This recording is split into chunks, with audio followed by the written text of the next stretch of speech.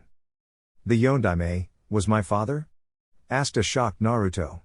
He couldn't believe that his own father was the fourth Hokage, the person he admired the most in the world. The person who gave him this burden was his own father. Yes, Minato Namikaze, the Yondaime Hokage of Konoha was your father.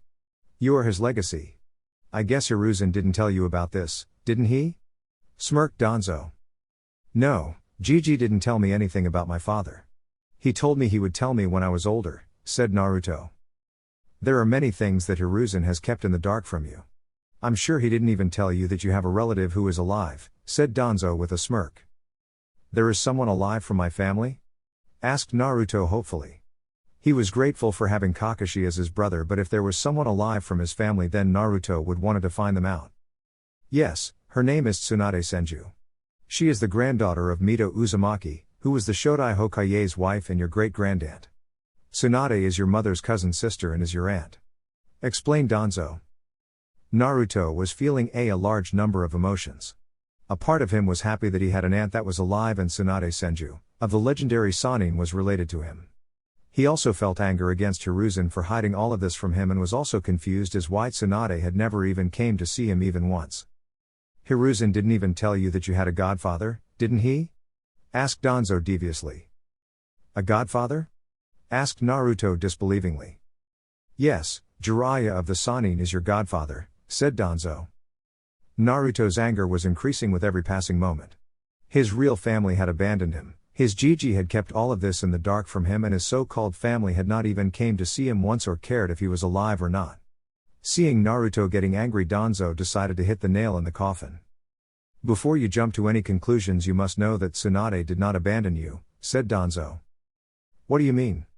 Asked Naruto curiously. She was the one who adopted you first when you were an infant and took care of you for 3 years. Explained Danzo. She adopted me? Asked Naruto warmly. He felt happy that his aunt had at least not abandoned him, but he also wanted to know what happened with her and how did he end up in the orphanage before Kakashi adopted him. Yes, this was one of the biggest secrets of Konoha. She loved you like her own son and wanted to be your mother, but Hiruzen took her away from you. Explained Danzo. Why did Gigi do this? Asked Naruto on the verge of tears. He didn't do this because he personally hated you but was forced to do it. Tsunade was taking care of you in a secluded part of the village which was closely guarded by the Anbu Black Ops, but she didn't want to stay in the village due to some personal reasons and was also worried for your safety, so she wanted to leave the village, but as you are a Jinchuriki, you are an asset of the village like every shinobi, and so she couldn't take you with her, and Hiruzen was forced to make you stay in the village as he couldn't allow you to be taken away from the village as other nations may kidnap you for your power. Explained Danzo. Tsunade, Oba-chan, thank you for being there for me. No matter what happens, I will find you. Thought Naruto. However, Jiraiya never cared for you even if he was your godfather, he didn't even came to see you once and instead focused on his spy network, said Danzo evilly. With each passing moment, Naruto didn't know what to feel. A part of his mind couldn't believe that the Hokage whom he considered his grandfather had done this to him. Hiruzen had taken away his only living family. A woman who loved him like a mother was taken away from him. His own godfather had abandoned him. This was greatly painful for Naruto. On the other hand, irrational thoughts were arising in his mind that whether all of this was true or was he being manipulated. How do you know all of this? How can I even believe that what you said is the truth? Asked Naruto suspiciously. I am an elder of the village, and as such I know many things about the village as I served on the council. And what I'm telling you is the truth. Whether you want to believe me or not is all up to you. I have never lied to you like Hiruzen and have told you your truth, said Danzo. What do you want from me? Asked Naruto tiredly. Many of his beliefs were shattered due to these revelations and his trust in people had shaken up tremendously. I only want you to protect Konoha. I know some people in the village do not like you, but you should not get affected by it. Think of the sacrifices made by your father. He sacrificed his own life to save the village and entrusted the village's future to you by granting you the power of the Kyuubi. Your father was a true shinobi, said Danzo. Naruto could clearly understand what Danzo was saying. His father, the Yondaime Hokage of Konoha, had entrusted everything to him and it was his duty to protect the village. And even though Hiruzen had hidden some things from him, he could understand he had to make some painful decisions as the Hokage. I am not telling that Hiruzen hates you, but he only did what was best to protect you. But Hiruzen is too soft, he lacks the will to take harsh decisions when it comes to the safety of Konoha. One of his biggest mistakes was letting Orochimaru, one of the biggest traitors of Konoha, to live because he got swayed in his emotions over his prized student, explained Danzo. Naruto agreed with Danzo that Hiruzen should not have let Orochimaru live. Naruto did not like Orochimaru, he hated him, he was responsible for Anko's miserable life. He had branded Anko with the curse seal and had destroyed her life. Naruto loved Anko like his elder sister, and if Hiruzen had just killed Orochimaru, then Anko's life would have been different. Instead of living a life of being hated, she would have been able to live a happy life. This was one of the biggest regrets that Naruto had of Hiruzen. The ninja world is an ascetic world. A true shinobi controls his emotions and serves in shadows in order to protect the village and strengthen the nation. The village is all that matters and nothing else. Self-sacrifice is the way of true shinobi. To be ready to sacrifice anything and do what is necessary in order to protect the village is the duty of the true shinobi. This was the will of the Nidaime Hokage, the one which your father followed to the core. Explained Danzo. Naruto was listening carefully to what Danzo was saying. He found Danzo's words to be very true, and his father had done the same thing in order to protect the village, and so had the Nidaime Hokage. You are truly special and are the legacy of Minato, so I kept tabs on you. And as for how I know of your Sharingan, do you remember the incident when you were attacked by Anbu few years ago? Asked Danzo. Yes, the Anbu with the same masks had attacked me, said Naruto, pointing his finger to the Anbu in the room. I sent the Anbu after you in order to test how strong you were to do your duty as a shinobi of the village, said Danzo. By killing me, you wish to test me? Asked Naruto sarcastically. I only wished to see how strong you had become after Kakashi started to train you. I did not order the Anbu to kill you but just test your strength, however you ended up killing one of them by accident, said Danzo. Naruto lowered his head in shame. Even though he had acted in self-defense, he hated bloodshed but also knew as a shinobi he may have to kill, but that doesn't mean he had to like killing people. Danzo saw the shame on Naruto's face. If any of his root had behaved in such a pathetic manner, then he would have killed them instantly, but he knew he had to be patient with Naruto if he wanted his plan to work. You should not be ashamed, their deaths were not meaningless. Due to that accident your Sharingan awakened and your powers increased. They died as a true shinobi in a battle, said Danzo proudly. How can you say that for your own people? Asked Naruto angrily. Self-sacrifice is the way of a true shinobi. Their deaths were unfortunate, but I do not regret it. Instead, I cherish that such shinobi served and died for the village. My aim is to protect Konoha and bring peace to this world, said Danzo confidently.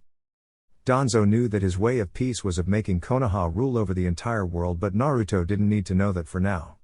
He had plans for Naruto and he would make sure that his ambitions were fulfilled. Naruto's dream was to create a peace where people can understand each other. Where there was no hatred, no sorrow, no pain. Where parents didn't have to die, where children didn't have to grow up alone, where shinobi did not hate each other. And as such he was intrigued by how can Danzo share views of peace. I along with a few of my comrades do whatever it is necessary to protect Konoha and bring peace to the shinobi world. We do what is necessary, said Danzo proudly. Are you trying to oppose Gigi? Asked Naruto sternly. Naruto was still angry at Hiruzen for lying to him, but he still cared for him, and if Danzo intended to harm him then he would stop Danzo. No, Naruto, Hiruzen and I are comrades. We do have a different ideology and thoughts, but we both want to protect Konoha, and I do things which Hiruzen isn't able to do, said Danzo tactfully. You don't want to become Hokage? From what I've heard you say, you don't like Gigi and you think you can do better than him. Accused Naruto. He is indeed quite perceptive. I have to give you credit for that, Kakashi. Thought Danzo, impressed with Naruto's accurate perception. No, I do not wish to become Hokage, I only wish to help Hiruzen. He was my teammate and as such it is my duty to help him to protect the village. Lied Danzo. Danzo then tapped his cane on the ground and an Anbu came forward with a scroll and handed it to Naruto. Naruto took the scroll and was curious as what was in this scroll. What's in this scroll? Asked Naruto curiously. This is a scroll containing a summoning contract for crows, said Danzo with a smirk. Naruto's eyes widened on hearing this. He knew summoning contract were extremely rare and priceless and were a great asset for a shinobi. Only certain shinobi had summons. Kakashi had his dog summons, Jiraiya was the toad sage. For Danzo to give Naruto a summoning contract was strange for Naruto. Why are you giving me this? Asked Naruto curiously. It is a gift which I want to give you. I have faith that you will use it to protect the village, said Danzo. What do you want in return? I don't think you would just give me a summoning contract like that? Asked Naruto suspiciously. Danzo was a master in manipulating people. He had lured Naruto to him by using his knowledge of Minato and Naruto as bait.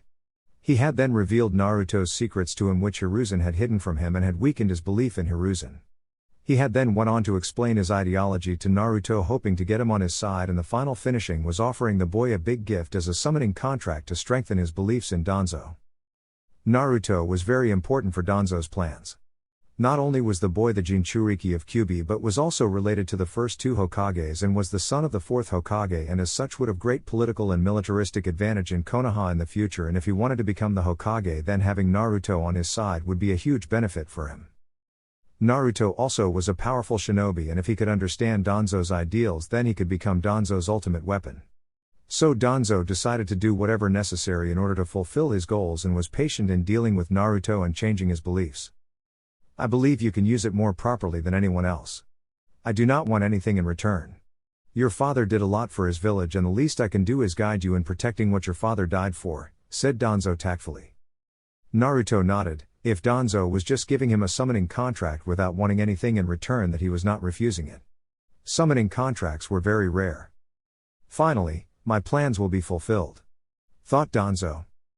Now I need to ask you, Naruto, will you do whatever it takes to become a true shinobi and cooperate with me so that we can protect Konoha and bring peace to this world?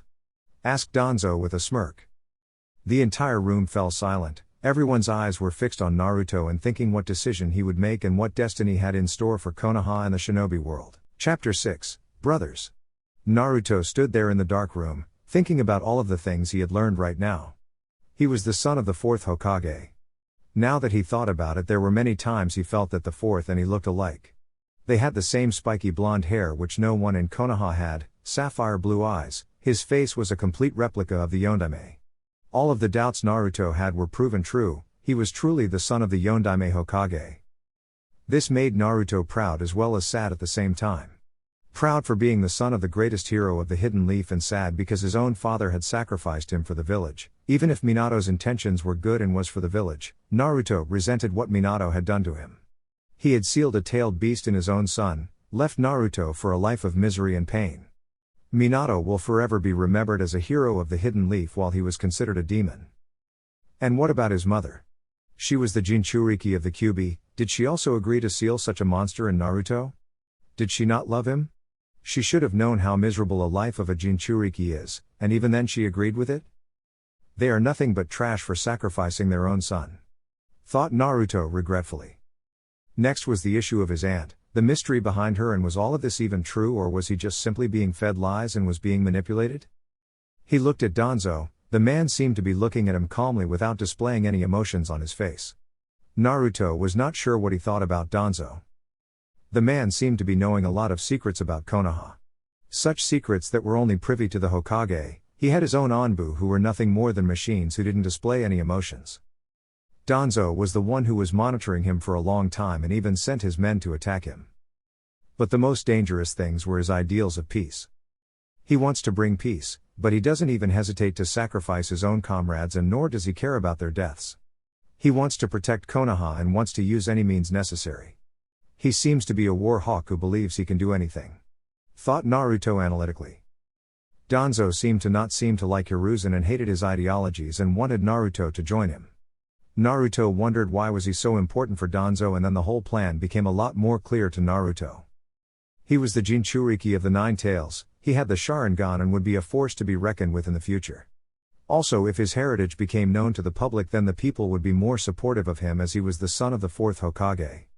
Naruto clearly understood that he was a tool which Danzo wanted to use as a means for his own ambitions. Where did he get the crow summoning contract? Thought Naruto. Summoning contracts were very rare. The only summons which Naruto thought Konoha had were the slugs, toads, snakes and dogs. For Danzo to possess a summoning contract and giving it so easily to Naruto under the lie of as a sign of his faith indicated something fishy. What would happen if he tries to take over Konoha? He already seems to have his own shinobi, knows deep secrets about Konoha and me, he despises Jiji's ideology, wants to get peace but doesn't care about people and considers them tools. What should I do? Thought Naruto deeply. Naruto did not hate the village, even if what Danzo said was true. He loved his friends. If Hiruzen had lied to him, then he must have had good reasons. Naruto trusted Hiruzen far more than Danzo. Hiruzen and Kakashi were there for him while Danzo even sent his own men to try to kill him to measure his strength, so Naruto decided to trust Hiruzen instead of Danzo.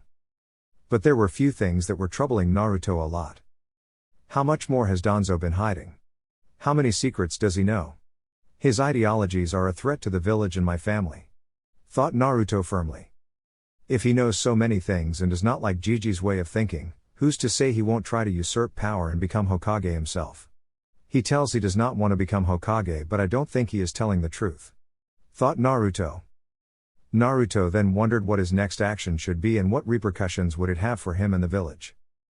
A shinobi is a person who endures pain and sacrifices everything in order to fulfill his duty and protect what is precious to him. Naruto remembered what Hiruzen had told him a few years ago. In order to protect his village and find out the truth about himself and Danzo, Naruto made a decision that would change his life forever.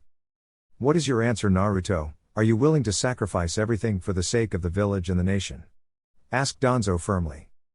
Self-sacrifice will be my way of ninja. I will do whatever it takes to protect my precious people, even if it means joining you, Danzo. I will find out what you are up to, and if you are a threat to my family I will kill you, thought Naruto with determination. Hi, Danzo-sama, said Naruto with fake devotion. Danzo seemed to look at Naruto for a moment, trying to detect any hidden intentions, but Naruto remained stoic and looked at Danzo without averting his eyes from him. Seems he has understood the meaning of shinobi. You will be a great asset to the village and for me, thought Danzo. Looks like I'm a spy in enemy camps. Who would have thought I would become a spy for the Hokage in my own village, thought Naruto humorously. Welcome to the Foundation, you will take your orders from me. The future of the Leaf Village depends on you. Mistakes will not be tolerated, said Danzo with authoritativeness. Yes, sir, said Naruto with determination. Danzo then passed a little note to Naruto and gave him the signal to read it. Naruto read the note and understood the meaning behind it. He gave a calculative gaze to Danzo and started reading it. Those of the Foundation have no names, no emotions. There is no past, no future, but only the mission. We are the roots that support the trunk of the great Leaf Village from the shadows, said Naruto firmly. Good, always remember that. Now you will await for further orders from me. Until then you are dismissed. Your identity in the Foundation should not be known. We do not exist, do you understand? Asked Danzo stoically. Hi, yelled Naruto. Naruto then gave a short bow to Danzo, and the Anbu squad that had brought him to the base took him away with a shunshine. Danzo then gave a signal and immediately 2 Anbu stepped from the shadows and bowed before him. Keep an eye on him. If he shows any sign of opening his mouth, erase his memory of this meeting and everything related to the Foundation, instructed Danzo. Permission to speak, Danzo-sama? Asked one of the Anbu, to which Danzo gave a nod. Why didn't you give him a cursed seal? He could reveal the contents of this meeting to the Hokage. Asked one of the Anbu without emotion. I cannot place a cursed seal on him. Hiruzen or Kakashi would notice instantly and there would be various questions that will follow afterwards. So it is your job to make sure to keep an eye on Naruto, ordered Danzo. The 2 Anbu nodded and disappeared in the shadows. Soon, very soon, Konoha will rule over all the shinobi world and I will be the one to establish peace. My era has come, thought Danzo with a smirk.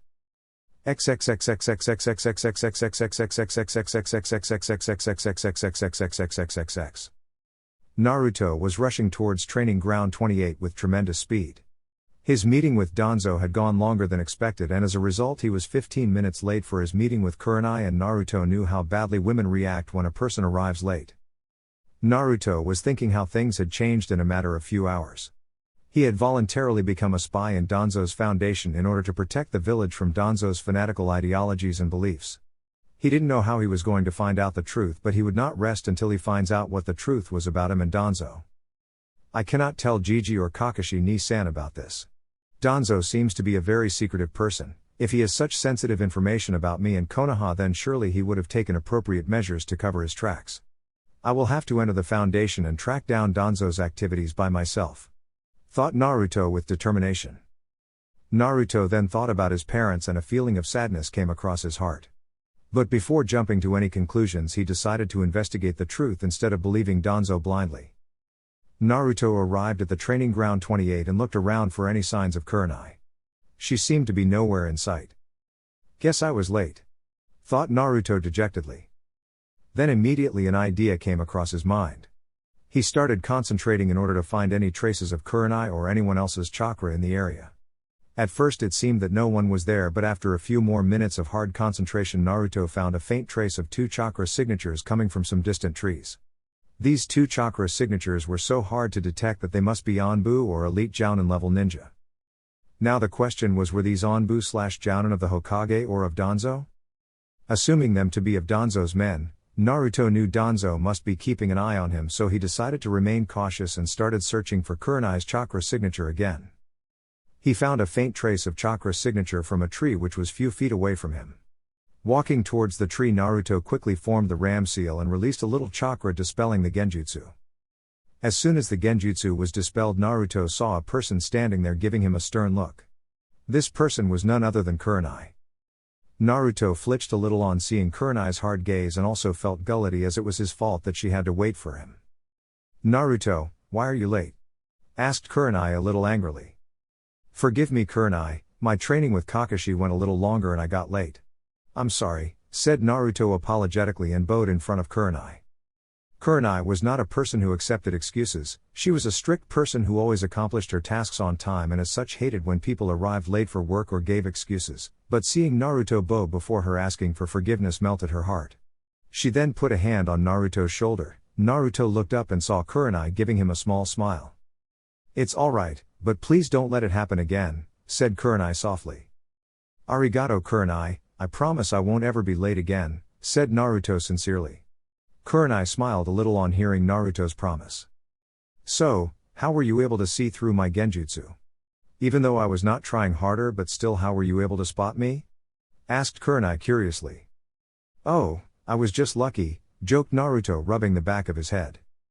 "I don't think so," said Kurenai a little skeptically. "Alright, I was able to sense your genjutsu," said Naruto honestly. Kurenai seemed to be impressed with Naruto's ability, even if it was just a low-level genjutsu. For an academy student to see it so much easily and dispel it was quite impressive. "That's impressive. Now shall we begin your training?" asked Kurenai a little enthusiastically. Training a person who was interested in genjutsu was always Kurenai's dream. That dream had failed with Yakumo, but with Naruto she hoped to give him proper guidance in genjutsu. "What are waiting for, Kurenai?" said Naruto with enthusiasm. "Alright, now first I want you to tell me all you know about genjutsu," instructed Kurenai, wanting to know what Naruto knew about genjutsu. Genjutsu techniques are the illusion techniques of a ninja. They normally require hand seals. Genjutsu will use hypnotism to cause hallucinations in others. By causing such illusions, they can cause their target mental pain and suffering just as real as physical hurt. Genjutsu is created when a ninja extends their chakra flow through the cerebral nervous system of their opponent to control their mind's chakra, thereby affecting their 5 senses. Explained Naruto. "Excellent, now do you know the number of ways to dispel a genjutsu?" asked Kurenai. To combat the effects of genjutsu, there are 2 options. The first option is for the ninja to stop the flow of chakra in their body, and then apply an even stronger power to disrupt the flow of the caster's chakra. The second option is to have an outside ninja unaffected by the genjutsu make body contact, and use their chakra to disrupt the caster's flow. However, there are some other ways to break genjutsu. By causing intense pain to his own body, a person can break genjutsu, or with the help of dojutsu like the Sharingan, concluded Naruto. Kurenai was very impressed with Naruto's perfect theoretical knowledge relating to genjutsu. "That's very accurate explanation. However, there is one more way to break a genjutsu," said Kurenai calmly. "What is it?" asked Naruto curiously. "Strong smells are also able to break a person out of genjutsu. For example, if a person is caught in a genjutsu and if chili pepper bombs are bursted near him, then it would affect his sense of smell and thus will dispel the genjutsu casted on him," explained Kurenai. "That's strange," said Naruto. "In order to be able to use genjutsu, a person must have very good chakra control and high level of intelligence so that he can make the genjutsu according to the battle scenarios," said Kurenai. "Well, I know some chakra control exercises and have mastered them," said Naruto. "Which exercises do you know?" asked Kurenai curiously. "I can do the leaf balancing taught at the academy, while Kakashi has taught me tree walking and water walking," said Naruto honestly. "That's logical given your condition. If you even want to learn any ninjutsu, you must at least know tree walking and water walking. Kakashi has indeed given you some good training," said Kurenai with a small smile. "Oh, You have no idea, Kurenai thought Naruto with a smirk. But considering you have very high chakra reserves, these chakra control exercises are not capable for you to have effective control for genjutsu. I can understand why Kakashi was not able to teach you much because he is a ninjutsu specialist while I am a genjutsu specialist. With time I'll help you in learning genjutsu, said Kurenai confidently. Arigato Kurenai, do you have any chakra control exercise in mind? Asked Naruto curiously. Yes, in fact I know a few chakra control exercises that will help you increase your chakra control tremendously. But they won't be easy to learn and even harder to master. Warned Kurenai. No matter what happens I will learn them, believe it, said Naruto with determination. Kurenai gave a true smile and was happy to see Naruto's fierce determination for learning genjutsu. Alright, the exercise which I'm going to teach you are the kunai balancing and senbon balancing techniques. These are elite jounin level exercises. Normally you wouldn't need to do so much exercise to cast a genjutsu, but you have very large chakra reserves, so you will need to train harder in order to control your chakra. Explained Kurenai. That's fine, so which one I'm going to learn first? Asked Naruto curiously. The kunai balancing chakra control exercise is the one which you are going to learn first. This exercise is divided into 3 parts. In the first stage you must make the kunai stand up in your hand with the help of your chakra. Then in the second stage you use your chakra to balance on point of kunai that is stuck in the ground with the help of only one finger. And in the final stage you must use your chakra to make the kunai spin in your hand very quickly. This is the exercise. Explained Kurenai briefly. Man, that sounds difficult, said Naruto tiredly. You are not giving up, are you? Said Kurenai with fake anger. Nah, it's difficult but I'll do it anyways, said Naruto with a smile. That's good. Now take out a kunai and place it on your right hand. Instructed Kurenai. Naruto took out a kunai from his pouch and placed it on his right hand. He then looked up to Kurenai for further instructions. Now use your chakra to lift the kunai on your hand as much as you can. Try to balance your chakra, said Kurenai, and took out her own kunai and showed Naruto how to do the exercise. Alright, all I need to do is channel my chakra in my hands in proper proportion. Thought Naruto. He then started channeling a lot of chakra, but instead of getting the kunai to stand up it started twitching wildly in Naruto's hands. You are channeling way too much chakra, try to control your flow. Concentrate and feel the movement of your chakra in your hands, said Kurenai and showed Naruto the exercise again. Alright, I have to reduce my chakra. Thought Naruto. He then started channeling chakra in limited proportion to his hand. The kunai lifted an inch on his hands. Naruto was trying very hard to maintain the steady flow of chakra in his hands, but the amount of concentration and the weight of the kunai were very tough to balance, and as a result after a few more moments he couldn't continue the exercise. Should I use the shadow clones to increase my training speed? Thought Naruto. Hey Kurenai, is there any other way to make this exercise a lot easier? Asked Naruto, even though he was knowing the answer he needed to hear Kurenai's answer. Well, there is only one technique that can help you, and that is the shadow clone jutsu, but that technique can be very dangerous as it drains your chakra quickly and you are not qualified to use it, said Kurenai sternly, making her point clear. Oh, is that so? Asked Naruto with a smirk and formed the hand sign. Kurenai's eyes widened on seeing the hand sign and shouted at Naruto to stop, but it was too late. Kage Bunshin no Jutsu. Immediately 10 Naruto clones stood around Kurenai with a smirk hidden behind their masks. Naruto, what the hell have you done? Yelled Kurenai angrily. Relax, I know this jutsu and I even know what it does. I can maintain my clones as I have more than enough chakra reserves. Said Naruto calmly, unfazed by Kurenai's anger. Who taught you such dangerous jutsu? Asked Kurenai sharply. Well, Kakashi-ni-san, said Naruto, but was cut off when he felt a little killer intent coming from Kurenai. After our training I need to have a talk with Kakashi, said Kurenai furiously. Hey, don't get mad, let me explain, said Naruto. He then explained his entire condition to Kurenai and how it did not harm him. At first Kurenai didn't believe him and was asking him to dispel the clones immediately, but after a few more minutes of seeing the clones trying to perform the exercise and not seeing even a little bit strain on Naruto, concluded that Naruto must have been speaking the truth. I wonder what else Kakashi has taught Naruto, thought Kurenai. See, I told you it does not have any side effect on me, said Naruto with a smirk. What else has Kakashi taught you? I hope it isn't very dangerous or else it won't end well for a certain Uchiha fan, said Kurenai with a dark aura tone. Man, she sure is protective. Thought Naruto, but also smiled a little for seeing Kurenai's affection for him. Oh, nothing much, just this and that, said Naruto in an amused tone. Smartass are we? Well, for that you will practice this exercise with kunai in both of your hands at the same time, said Kurenai in a sadistic tone. What? Yelled Naruto. A few hours later. Naruto and Kurenai were sitting in the shade of a nearby tree enjoying the peaceful atmosphere. Naruto seemed to be exhausted and was resting in order to regain his strength. The chakra control exercise was extremely difficult for him. Even with the help of his clones, he was not able to make the kunai stand up properly in his hands. Kurenai had been true to her words and had indeed made him practice with kunai in both hands. Naruto wondered that whether she possessed a little sadistic habits like Anko, but decided to not say his opinion to Kurenai, fearing her wrath. Naruto started thinking on whether what Danzo said to him was true or not. If it was true, why did his parents did this to him, knowing how a life of a Jinchuriki is? What made them do this? Why did both of them had to die and leave him alone? So many questions were running across his mind with no answer in sight. Kurenai seemed to recognize Naruto's sad mood and decided to lighten his mood. She then took out a small ration bar and handed it to Naruto. A ration bar? Asked Naruto curiously.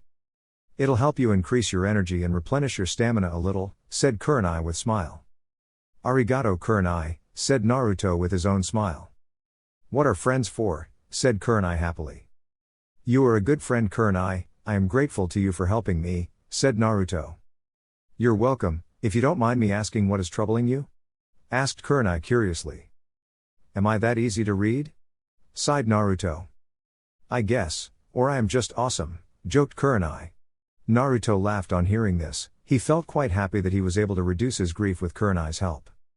The exercise is quite difficult. Even with my clones I'm having trouble controlling my chakra, said Naruto frustratingly. You are doing better than I expected. I believe with the help of your clones you will be able to master the exercise in maybe 2 months. Have a little faith in yourself, said Kurenai proudly. She was quite amazed at the rate Naruto was learning. He would become a skilled genjutsu specialist in a few years. Thanks Kurenai, said Naruto. What is your dream, Naruto? Asked Kurenai suddenly. Naruto was surprised a little on being asked such a question. My dream is to bring peace to this world, said Naruto sadly. Peace? Asked Kurenai surprisingly.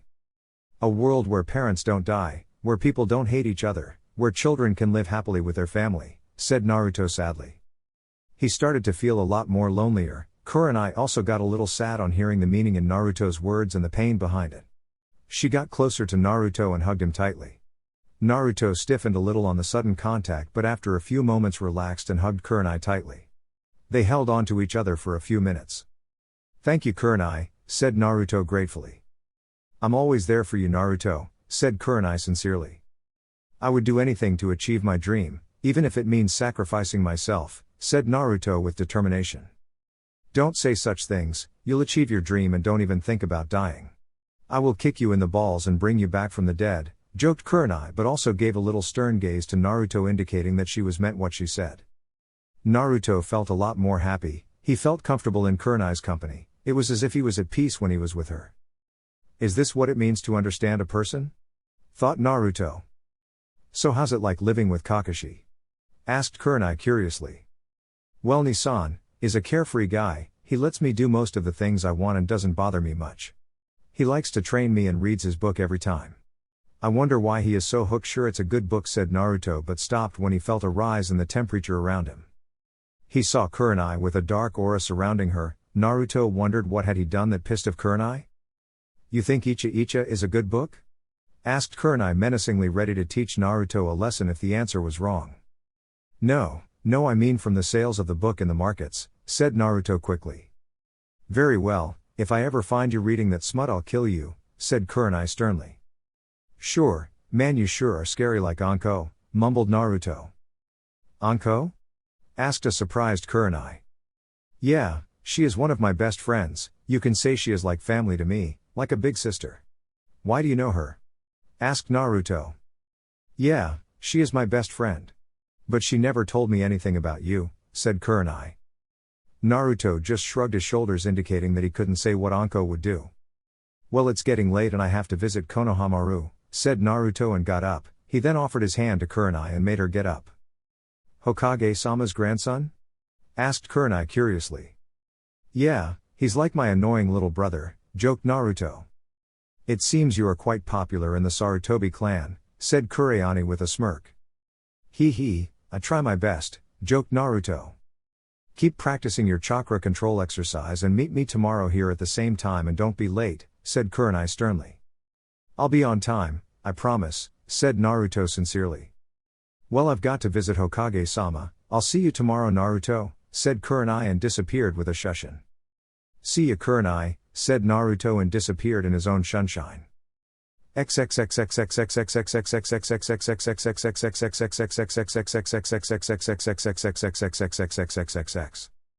Hokage Tower. Hiruzen Sarutobi was having a regular day at the office. Assigning missions, looking over reports, and many other things. But today an interesting thing had happened. Kurenai Yuhi was right now standing in his office giving him a report of her mission and she seemed to be very happy. So how's his progress? Asked Hiruzen curiously. He is having difficulty controlling his chakra but from what I have seen he will be able to master it in a few weeks. Though I was surprised he is able to use Kage Bunzen, said Kurenai. He is indeed very special, said Hiruzen with a smile. Hokage-sama, I want to ask a question? Asked Kurenai hesitatingly. Go ahead, said Hiruzen flatly. Why did you assign me the mission of teaching Naruto Genjutsu? Asked Kurenai curiously. After you told me how he helped you yesterday and was interested in Genjutsu, I thought you were the best for teaching him. Kakashi had tried to teach him but Genjutsu is not his specialty so you were the best option I had and it was very honest of you to tell me your intentions before you started training Naruto, said Hiruzen proudly. I did my duty Hokage-sama, he is only an academy student and so it was my duty to ask for your permission to train him, said Kurenai honestly. That is why I trust you Kurenai, you were a great shinobi of this village and have made great sacrifice for it. Also I wanted you to spend some time away from missions so I assigned you this duty in order to relieve your stress and enjoy your life a little, said Hiruzen with a kind smile. I am very grateful to you for showing me such generosity even though I do not deserve it, said Kurenai a little dejectedly. Nonsense, you are a nice person Kurenai who just had some bad incidents in her life. So, what's your opinion of Naruto? Asked Hiruzen trying to lighten Kurenai's mood. He is a very nice person Hokage-sama, he is kind, caring and even funny at times but the most interesting thing is that he is way mature than people his age, said Kurenai with a wide smile. She had taken quite a liking to Naruto. It is because of the pain he suffered that he is like this. While growing up Naruto had to face a lot of disdain from the people of this village as a result he had to increase his analytical ability to judge people so he could understand them. Explained Hiruzen. That is very true Hokage-sama, said Kurenai with pity. Don't give him that look Kurenai, Naruto does not like when someone pities him, he always tries to overcome obstacles and his love for the village and those close to him is the greatest I have ever seen in a person after the Shodai Hokage. It would be better if I show you Naruto's love for his precious people, said Hiruzen kindly and took out his Kreitzel ball. What do you want to show me? Asked Kurenai curiously. It's almost time, he must be at the gates by now. Thought Hiruzen and gestured Kurenai to look in the crystal ball.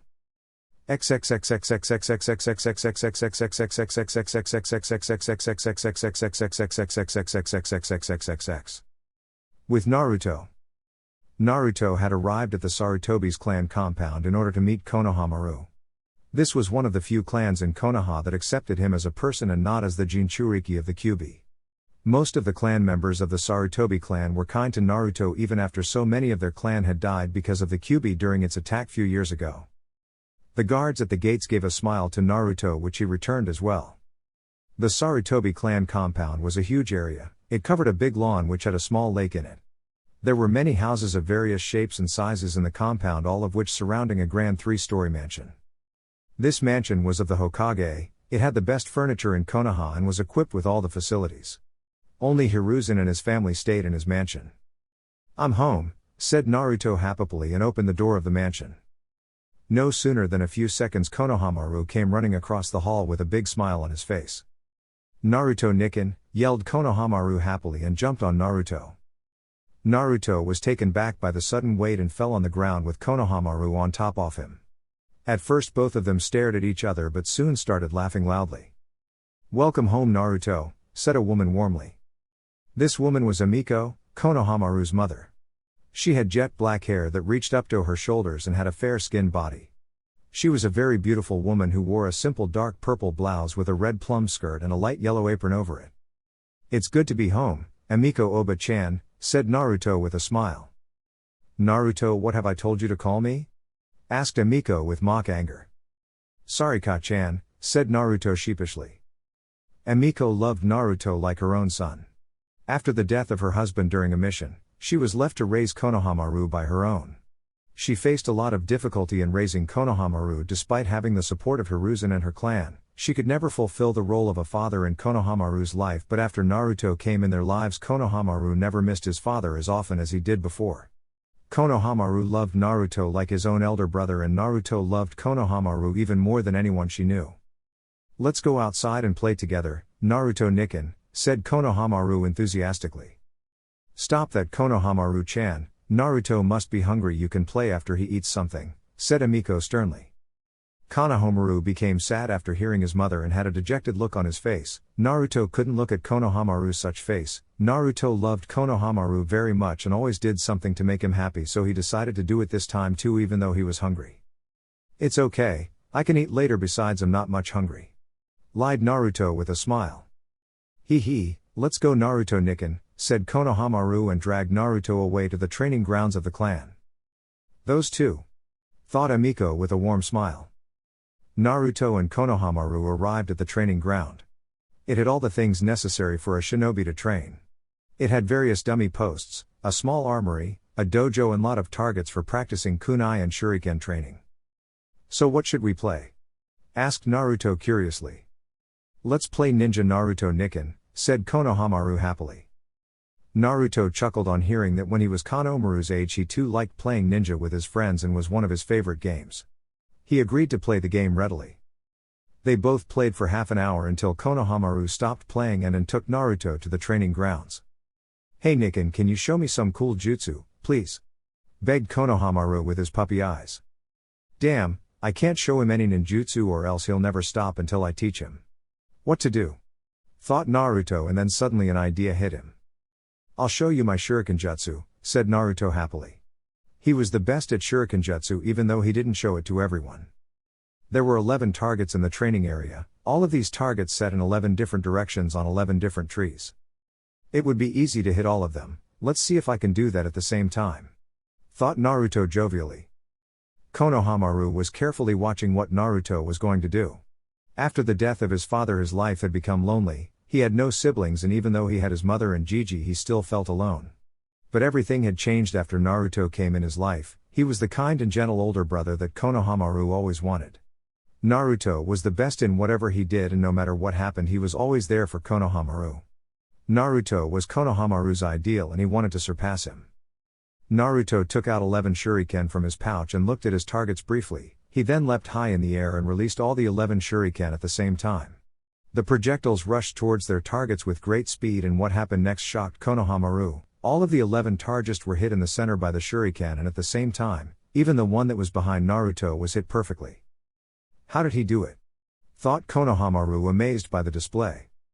"I hope that's good enough," said Naruto sheepishly. "Good enough?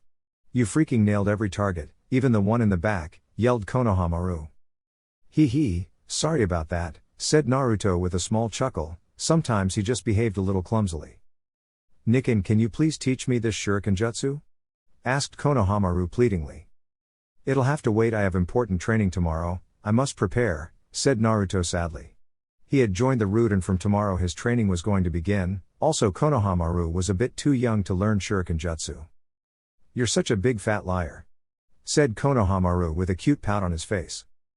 "I started training at his age too, but I still want him to have a childhood and not just spend it in training," thought Naruto. "Sorry about that Konohamaru, we'll do it some other time, okay?" asked Naruto with a small sheepish smile. "How can I even become Hokage if I cannot even surpass you? I'm stupid and I'm not even a good ninja and I'm," yelled Konohamaru. Tick. Naruto poked Konohamaru's forehead. "You can become Hokage," said Naruto firmly. Konohamaru's eyes snapped and he looked at Naruto curiously.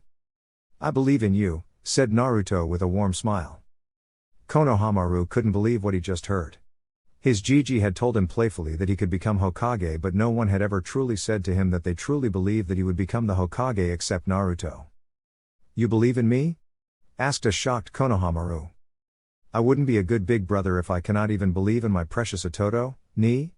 asked Naruto with a smile. "You would become a great Hokage," thought Naruto warmly. Konohamaru hugged Naruto tightly. He had finally found someone who truly believed in his dreams. He was accepted by his big brother, and there was nothing else in life that could have pleased Konohamaru more. "Well, it's getting late, we should go. We wouldn't want Ka-chan to become angry, do we?" asked Naruto playfully. "No, Nikken, she is quite scary when she is angry," said Konohamaru with a little fear. Naruto chuckled a little and ruffled Konohamaru's hair, earning a pout from the boy. He then picked up Konohamaru and placed him on his back and started walking towards the home to eat some snacks and spend time with Amiko. "Nikken, that was so much fun, will you play with me again sometime?" asked Konohamaru hopefully.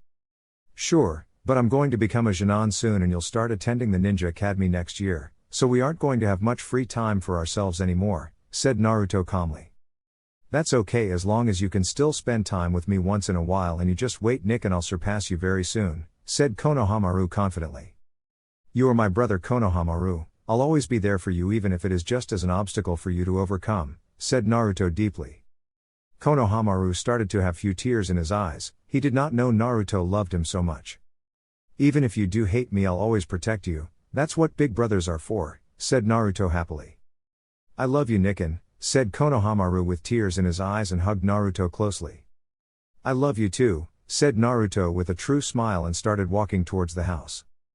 Neither he nor Konohamaru had noticed that their conversation had been watched by 3 individuals.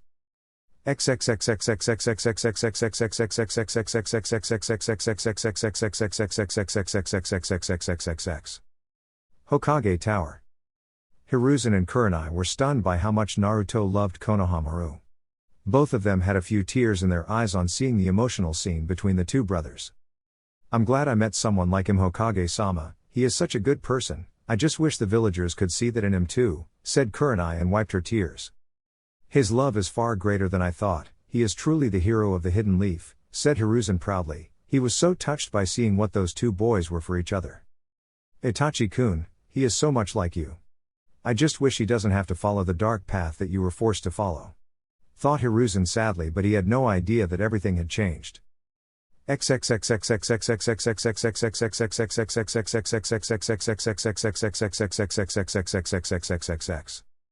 Naka River. Naruto was sitting at the bank of the Naka River. It was known as the River of Southern Joy and was located in the territory of the now deceased Uchiha clan. Naruto used to come here often. This was a place where he would try to understand the things in his life and tried to understand himself.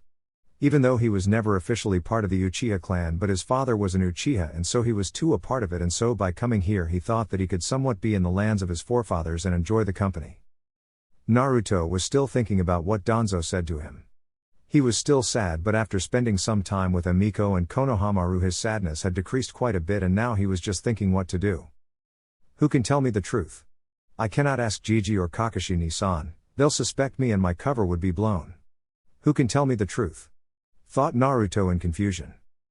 Only Kakashi and Hiruzen seemed to know of his parents, and then suddenly Naruto remembered who his father was, and if it was true then there was one person who could tell him the truth. Kyuubi, thought Naruto. He then started meditating in order to enter his mind and talk with the Kyuubi and find out the truth. After a few moments he found himself in the sewer and Kyuubi was looking at him curiously and with a little respect. "What do you want?" asked Kyuubi calmly. This surprised Naruto. The last time they had talked, Kyuubi he did not want anything to do with him, and now he was talking with him so easily and was also not insulting him. "I assume you have seen what has happened today?" asked Naruto. "So?" asked Kyuubi seriously. "I want to know the truth," said Naruto seriously. "Why should I tell you anything?" asked Kyuubi curiously. "I have seen your love for your people, brat. Although it is just a nuisance, I am a kitsune and such loyal to my people too, and I respect you for that," thought Kyuubi. "Because you are my friend," said Naruto simply. "Friend?" asked Kyuubi and then started roaring with laughter. Naruto did not show any emotion and waited for Kurama to stop laughing. "What if I told you that I was the one who killed your parents?" Asked Kyuubi sternly, all humor gone from his voice. What? Asked a shocked Naruto. Everything that one-eyed freak told you is true. You are the son of that bastard in Kushina, said Kyuubi angrily. I see, said Naruto. Now what will you say? Would you still want to be my friend even after knowing I killed your parents? They both died sacrificing their lives for you, said Kyuubi seriously. This can't be true. They just used me to seal you and me, said Naruto a little angrily. That is true, but when I tried to kill you to stop the sealing they got in their way saying that they shall protect you, said Kyuubi honestly. Why are you telling me this? Asked Naruto with tears in his eyes. Knowing that his parents loved him and gave their lives to protect him melted his heart. He still resented them for making him a Jinchuriki, but he did not hate them. You are a very interesting person, and besides, what do I get by lying to you? Your hatred is weak and I'm stuck, and you might as well tell you the truth. Now answer me, would you still like to be friends knowing that I am responsible for your pain and I don't regret any of it at all? Asked the Kyuubi seriously. My answer is still the same, said Naruto stoically. Are you an idiot? Do you even know what the hell are you saying? Yelled the Kyuubi angrily. Don't get the wrong idea, I still don't like that you killed my parents, but in a way I'm also responsible for this, said Naruto calmly. How? Asked the Kyuubi with genuine interest in his voice. Humanity has used the tailed beasts for decades for their own power and benefit. We took away your freedom, we were the ones who made you our slaves, no living being should have his freedom taken away. As a result, you hate humanity for using you, and your hatred towards us increased, and whenever you get the chance you try to take your revenge. I can understand your pain because like you I was also used as a tool, said Naruto sadly. Kyuubi was left speechless after hearing that. In his entire existence humans had been terrified of him, hated him, used him, feared him, but never had any human except the Rikudo Sannin asked to be their friend and understood their pain. Kyuubi then looked at Naruto intently. The boy was a descendant of the Rikudo Sannin and possessed his eyes an exceptional body. He loved even those who shunned him just like the sage, and he was the one who forgave him and wanted to be his friend. There will come a person who will guide you and show you the meaning of true power. Kyuubi still clearly remembered the words of Rikudo Sannin, and after considering everything made a decision that he had not made for any other human. Kurama, said the beast. What? Asked Naruto curiously. My name is Kurama, said the Kyuubi with little annoyance in his voice. Uchiha Naruto, said Naruto calmly. Uchiha? Asked the Kyuubi a little angrily. He still despised that name. The world knows me as Hatake Naruto or Uzumaki Naruto, but what I am truly is an Uchiha. I accept what I am and I hope you understand as my friend, said Naruto with a small smile. I despise that name, hissed Kyuubi. Why do you hate the Uchiha so much? Asked Naruto curiously. I don't want to answer that, and besides you have got some company, said Kurama trying to avoid further talk. Very well, I accept you as my friend Kurama and I forgive you, said Naruto and disappeared from the sewer. I accept you as my friend too, Uchiha Naruto, perhaps you are the one To-san talked about. Thought Kurama with a smirk.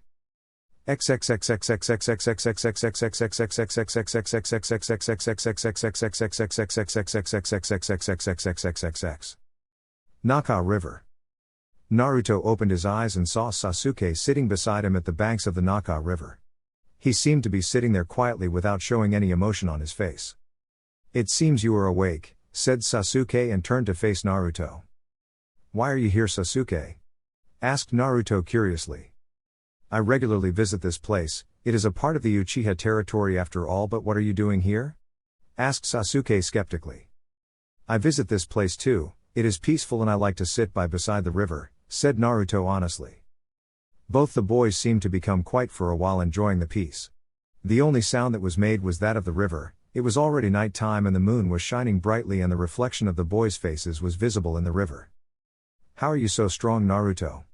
Asked Sasuke curiously. Naruto was taken aback by this sudden question. He decided to just not answer it, but then he remembered what Kakashi had told him and Sasuke's pain.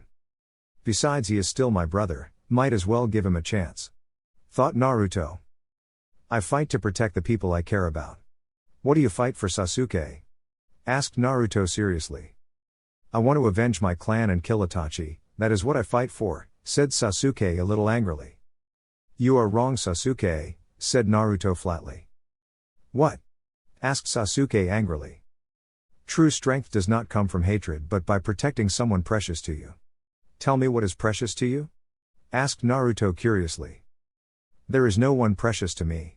My parents, my clan, everyone is dead and only I am left, said Sasuke sadly. You are wrong, you can still have friends if you want to be friends with people, said Naruto calmly. I don't want to be anyone's friend. I'm an avenger, I will avenge my clan and kill my brother, said Sasuke with determination. You are wrong again, Sasuke, hatred will only cause you more pain, said Naruto sadly. Don't you dare say that. You don't know anything about me, you don't know what it's like to lose your parents, yelled Sasuke.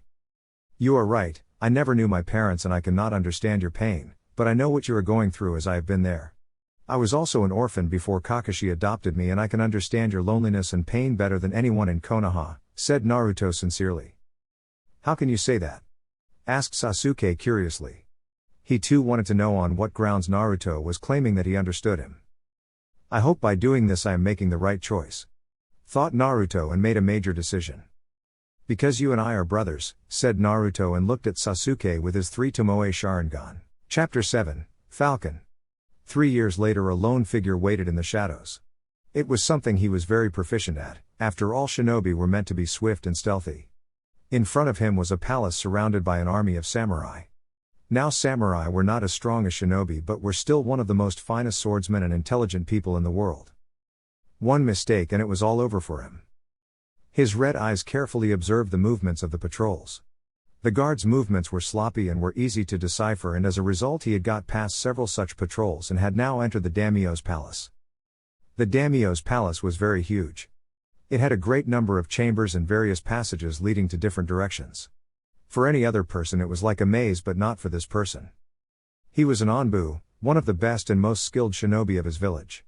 His Anbu gear and the sword strapped on his back were proof of that. He was Falcon, one of the bravest and quickest Anbu of his village.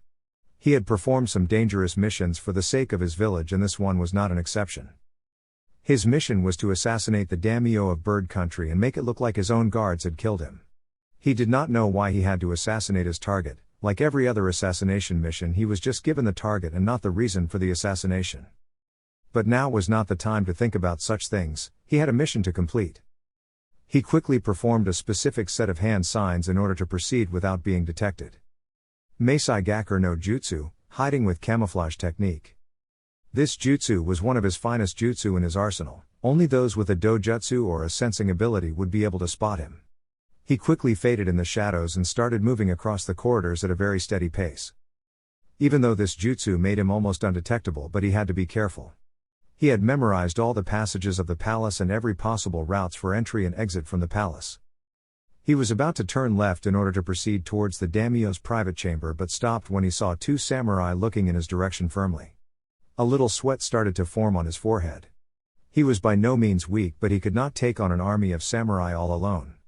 Even if he could escape his mission would be a failure. He carefully placed his hand on his sword's hilt ready to finish of the pair of samurai. But luckily one of the samurai joked that they must have been imagining things and went of their own way. He sighed in relief and proceeded towards his target but had to hide immediately behind a pillar when a patrol passed beside him. This mission was getting difficult with every passing moment, he had to finish it within a specific timeline. After a few minutes he reached his destination, the daimyo's private chamber. It was surrounded by 10 heavily armed samurai who were constantly monitoring each and every activity. The door to the chambers was locked and apparently only one of the samurai would have the key to the chambers. His red eyes glanced over the samurai in grey armor with a red metallic mask covering his face and a sword strapped on his waist. He seemed to have a heavy armor on his chest and legs and had gauntlets covering his arms. The Anbu assumed that he was the leader of this samurai unit and as such had access to the room, so he had to keep him alive for the time being while eliminate the rest of the samurai. He knew attacking the samurai head-on would only cause more commotion in the palace and as such had a fine plan in his mind. He performed another set of hand signs quickly in order to cast his jutsu on his targets. Kokwangyo no Jutsu, Bringer of Darkness technique. Immediately the samurai were surrounded in a world of darkness, none of them could see a thing. Their eyesight were completely blocked and nothing was visible in the darkness. The Anbu quickly leapt at his targets in order to finish them. He appeared behind a samurai and took out the samurai's sword and in one swift motion beheaded him with his lifeless body falling to the ground with a thud. The remaining samurai quickly became alert but still couldn't see a thing. One by one slashes of a sword could be heard followed by the sound of bodies dropping to the ground. The Anbu cut through the samurai, hitting them in the neck and instantly killing them, and before anyone could counterattack, all of the samurai were dead except for their leader. The leader looked around in the darkness. He knew his men were dead and he was going to join them soon. No matter what he tried, the world around him was dark. It was as if he had gone blind in an instant. "Your abilities are indeed impressive, assassin," said the leader in a monotone voice without any emotion in it. He was surprised when the darkness around him disappeared and he was staring into blood-red eyes with 3 tomoe surrounding it. The Anbu quickly cast his genjutsu on the samurai leader and disappeared in the shadows in order to let the samurai finish the work. The doors to the chamber opened and the samurai went towards the daimyo's bed where he appeared to be sleeping. The daimyo was a thin, bald man with wrinkles on his face. The samurai quickly took out his sword and in a swift motion struck the daimyo in his chest. The man's eyes widened before it closed permanently. The Anbu quickly appeared behind the samurai and in a quick motion beheaded him with his lifeless body falling beside the daimyo. He then quickly placed the body of another dead samurai beside the other 2 dead bodies, making it appear that one of them had been trying to save the daimyo.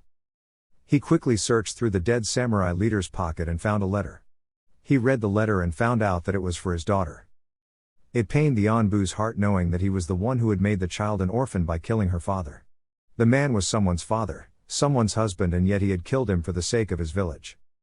Putting those thoughts aside, he quickly took out a piece of paper and wrote a suicide note in the samurai's leader handwriting, claiming responsibility for assassinating the daimyo.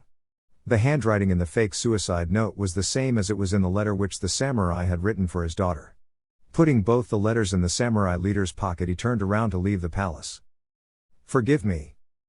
These were the Anbu's last words for the samurai before he disappeared from the chamber with a single tear dropping from his blood-red eyes. A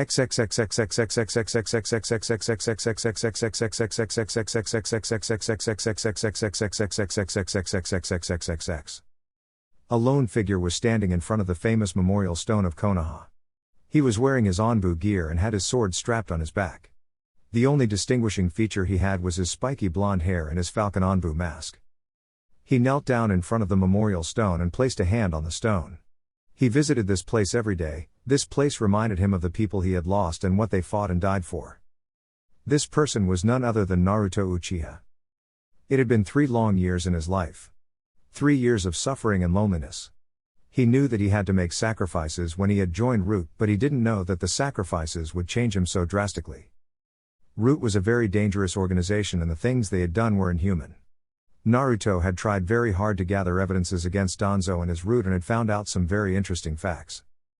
First of all, Danzo was secretly recruiting few children to join the organization. Naruto tried to befriend these kids, but they had their memories blocked. They couldn't remember where they were from, and no matter how hard they tried, their memories were sealed. As a result, Naruto had to use his Sharingan to enter into the children's minds, and the things he found were horrifying. Danzo used to secretly pay some orphanages all over the Fire Country and used to take these children and turn them into his drones. Sometimes he even destroyed families of some children just to get them in Root. These children were then trained for years and their emotions were completely removed. They were just drones who followed Danzo blindly, and there was no way they could get a normal life back. Naruto had made a friend in Root who understood that Danzo was a threat and was supporting him. Naruto had casted his Yami no Seikai Jutsu on Torune, one of Danzo's bodyguards. He was really a hard nut to crack, but after days of torturing in Naruto's genjutsu, he cracked. Naruto's eyes were badly hurt after controlling Torune for some time, but the information he got was worth it. Danzo used to get financial support for his Root from some wealthy traders in Konoha in exchange for helping them in their illegal cross-border activities. He had great contacts with the previous civilian council before Hiruzen removed them. However, Danzo was not a fool and had regularly tried to read Naruto's mind with the help of Fuyamanaka, one of his most trusted bodyguards. But with the help of Kurama, Naruto was able to seal away some of his memories regarding information of Root and was able to continue his work as a spy. If not for the Nine-Tails Fox, he would have been easily caught. Naruto and Kurama had become quite good partners over these years. Kurama still despised his Sharingan, but they got along well. But the most terrifying things that Naruto had found out were that Orochimaru had once been part of the Root and Danzo had supported his activities in the past, and they both had worked together on a project known as Project X. No matter how hard Naruto tried, there was no further information related to this project, and it worried him a lot. But the most horrible thing he had found out was the Uchiha massacre. When he was gathering evidence against Danzo, he had got faint hints that the elders were involved and had supported Danzo many times. Deciding to find out more, he infiltrated the prison. Flashback. A figure could be seen sitting in the dark corners of the Konoha's prison. This prison held prisoners who had committed murders, rapes, capital offenses and treason. The person in the cell was none other than Koharu Utentain. Life had been quite difficult for Koharu since the last few years. Ever since her teammate Hiruzen banished the civilian council, she and her other teammate Homura Mitokado had been imprisoned for opposing the Hokage and trying to usurp more power for the council. Koharu couldn't understand why Hiruzen imprisoned her, she only wanted to protect the best interests of the village. Hiruzen was far too kind and lacked the strength to take harsh decisions. That is why she and Homura always supported Danzo. Sigh, what is the point in thinking about it? Looks like my last days will be in this prison. Thought Koharu tiredly. She had given up on all hope of getting out of this prison, even her own family had dishonored her. Koharu Utentain, said a cold voice. Koharu looked up and found two cold blue eyes looking at her. She could not see the face of the person, but judging from his shadow he must at least be 5 feet 5 inches tall and definitely was a shinobi. Who are you? Asked Koharu cautiously. That is an irrelevant question. You will answer my questions, said the person in a cold tone. Ha, do you think that you can just barge in and order me? Asked Koharu angrily. My way is more efficient and you might like it. Mangekyo Sharingan, said the person, and immediately a 3 Tomoe Sharingan activated in the person's eyes and changed into a shuriken which had 3 ends drawing towards the sides. Koharu was shocked to the core and was already sweating bullets.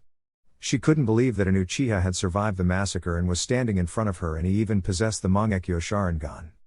The only Uchiha in the village was Sasuke, and this person was not Sasuke. Impossible, this can't be happening, said Koharu fearfully. Tsukiyomi. Koharu found herself dragged into the genjutsu.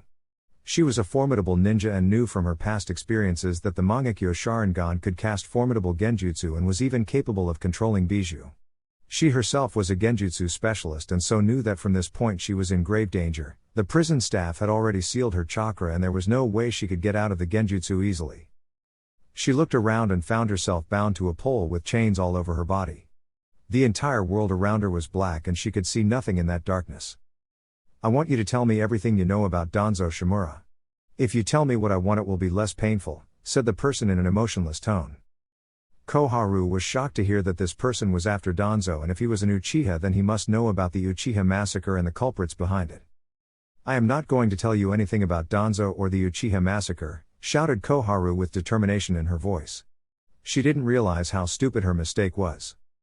Uchiha massacre? Asked the person curiously. Immediately the world around Koharu changed again and now it was all red in color. She was still strapped to the pole and found herself in a sewer. Suddenly a flock of crows came in front of her and to Koharu's utmost horror the crows materialized into a person. This person was 5 feet 5 inches tall. He was wearing an Anbu uniform and had a sword strapped on his back. He was wearing combat boots and fingerless gloves in his hands. His face was hidden by his Falcon Anbu mask. What do you know of the Uchiha massacre? Asked the Anbu angrily. Itachi? Asked Koharu with fear in her voice but immediately dismissed that thought as this could not be Itachi. Answer my questions, said the person and stabbed Koharu in the chest with his sword. Ah, screamed Koharu as she was stabbed in her chest. The pain was so real. Don't panic. This is only a genjutsu, said Koharu to herself. Telling yourself this is a genjutsu won't work. This is my world and I control everything here. The next 120 hours will be nothing but this, said the Anbu and started stabbing Koharu with his sword multiple times. Koharu started screaming at the top of her lungs as her entire body was getting slashed by the Anbu's sword. She tried everything to break out of the genjutsu but nothing seemed to work. This torture continued for several times until Koharu slipped into unconsciousness. After a few moments Koharu meekly opened her eyes and found herself in the same position as before, but this time there were hundreds of copies of the same Anbu with swords in their hands ready to pierce her.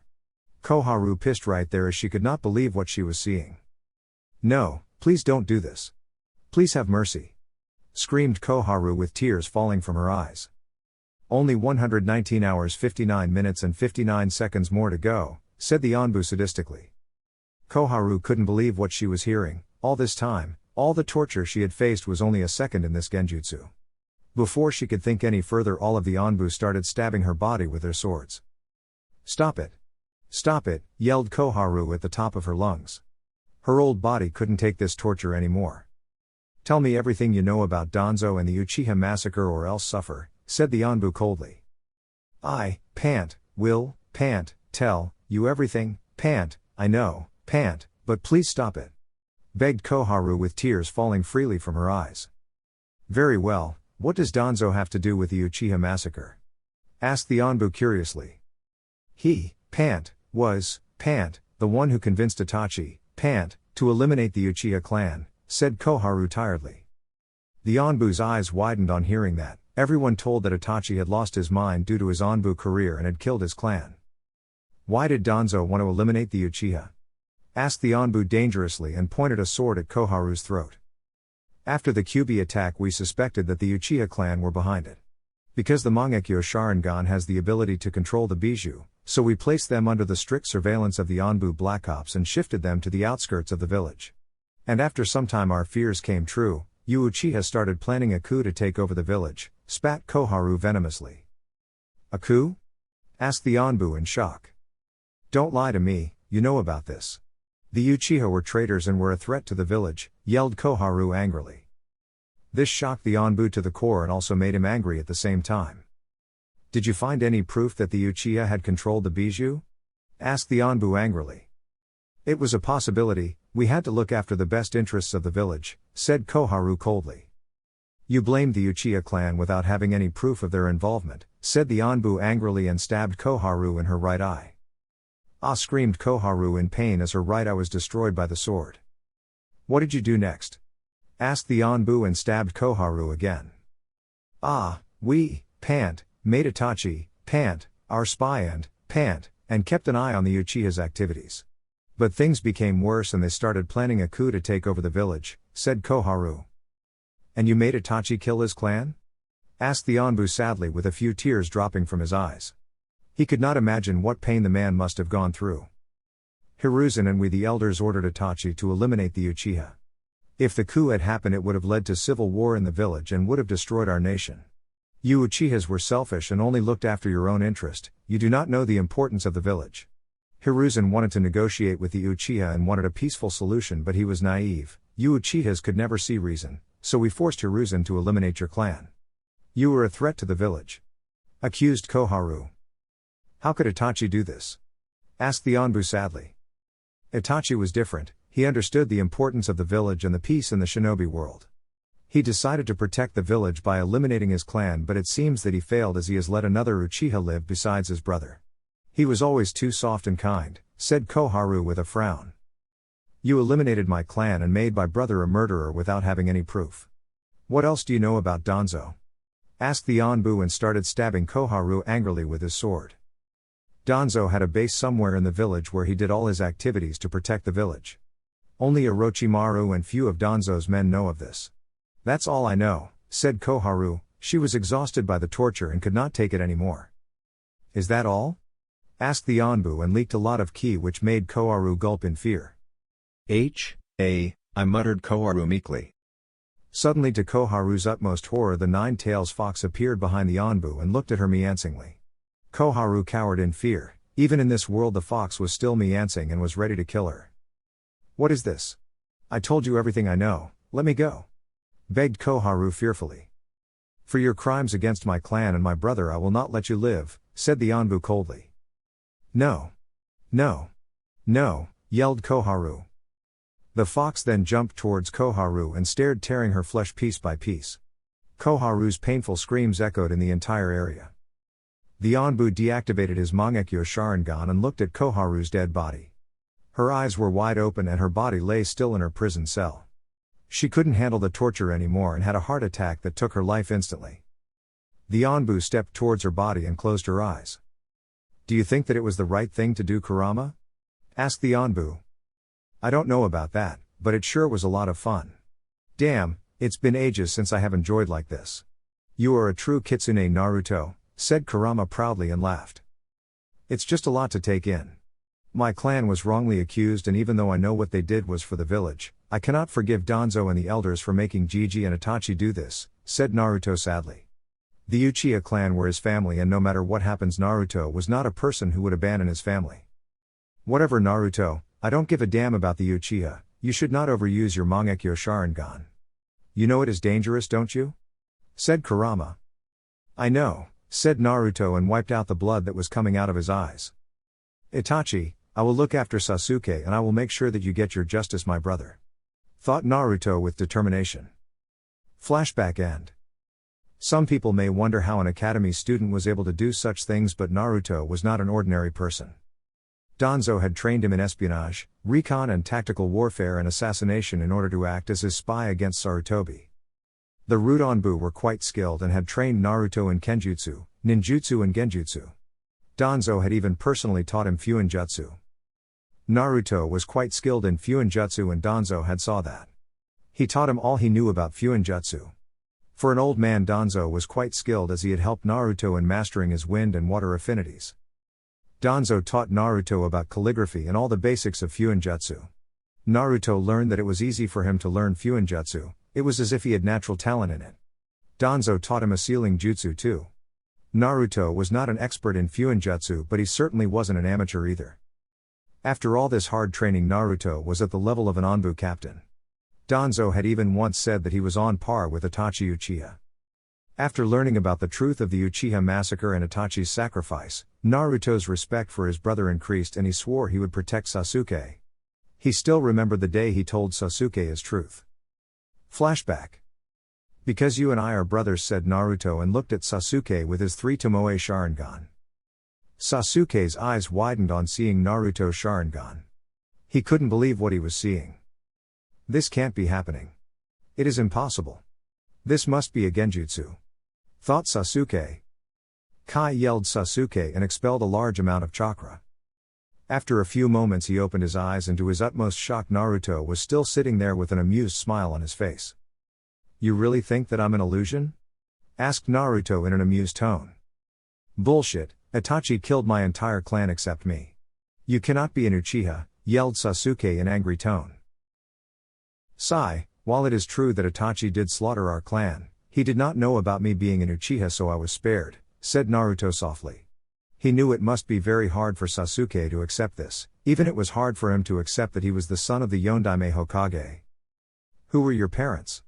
I have never seen you inside my clan compound. Asked Sasuke curiously after a few moments. What kind of idiotic question is that? You do remember I was an orphan, right? How the hell I am supposed to know my parents? Accused Naruto in mock anger. Oh. Sorry about that, said Sasuke a little sheepishly. Naruto's eyes widened on seeing Sasuke apologize. He never expected the emo of the academy to apologize. Sasuke saw Naruto's disbelieving look and got curious. Is there something on my face? Asked Sasuke. Nope, said Naruto and started laughing loudly. What the hell? What is so funny, Dobi? Yelled Sasuke.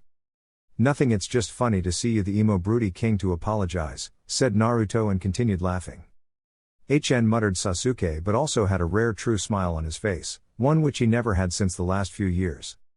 To-san, Ka-san, I finally have someone who can understand me and maybe help, and maybe we can earn back the glory of our clan.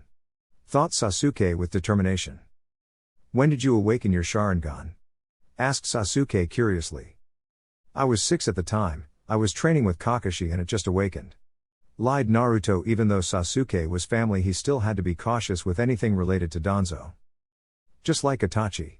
Thought Sasuke in amazement and also frowned a little as he had not awakened his Sharingan and an Uchiha was incomplete without his Sharingan. I tried to be friendly with you, but you just wanted to be left alone, so I decided to let you be until you get some sense in that thick skull of yours, said Naruto with a smile. Shut up, yelled Sasuke, and both the boys stared at each other, but after a few moments started laughing loudly. Sasuke was truly feeling happy after all these years. Everyone in the village pitied him, the elders sympathized with him, girls became his fangirl, boys started envying him for his looks and skill. In a way, people only saw him as the last Uchiha, poor boy, Sasuke-kun, and all other titles. None of them could understand him, but Naruto was different than anyone in the village. He had been observing Naruto since the beginning of the academy. Naruto reminded Sasuke a lot of Itachi. He was kind and gentle and always encouraged others to do better.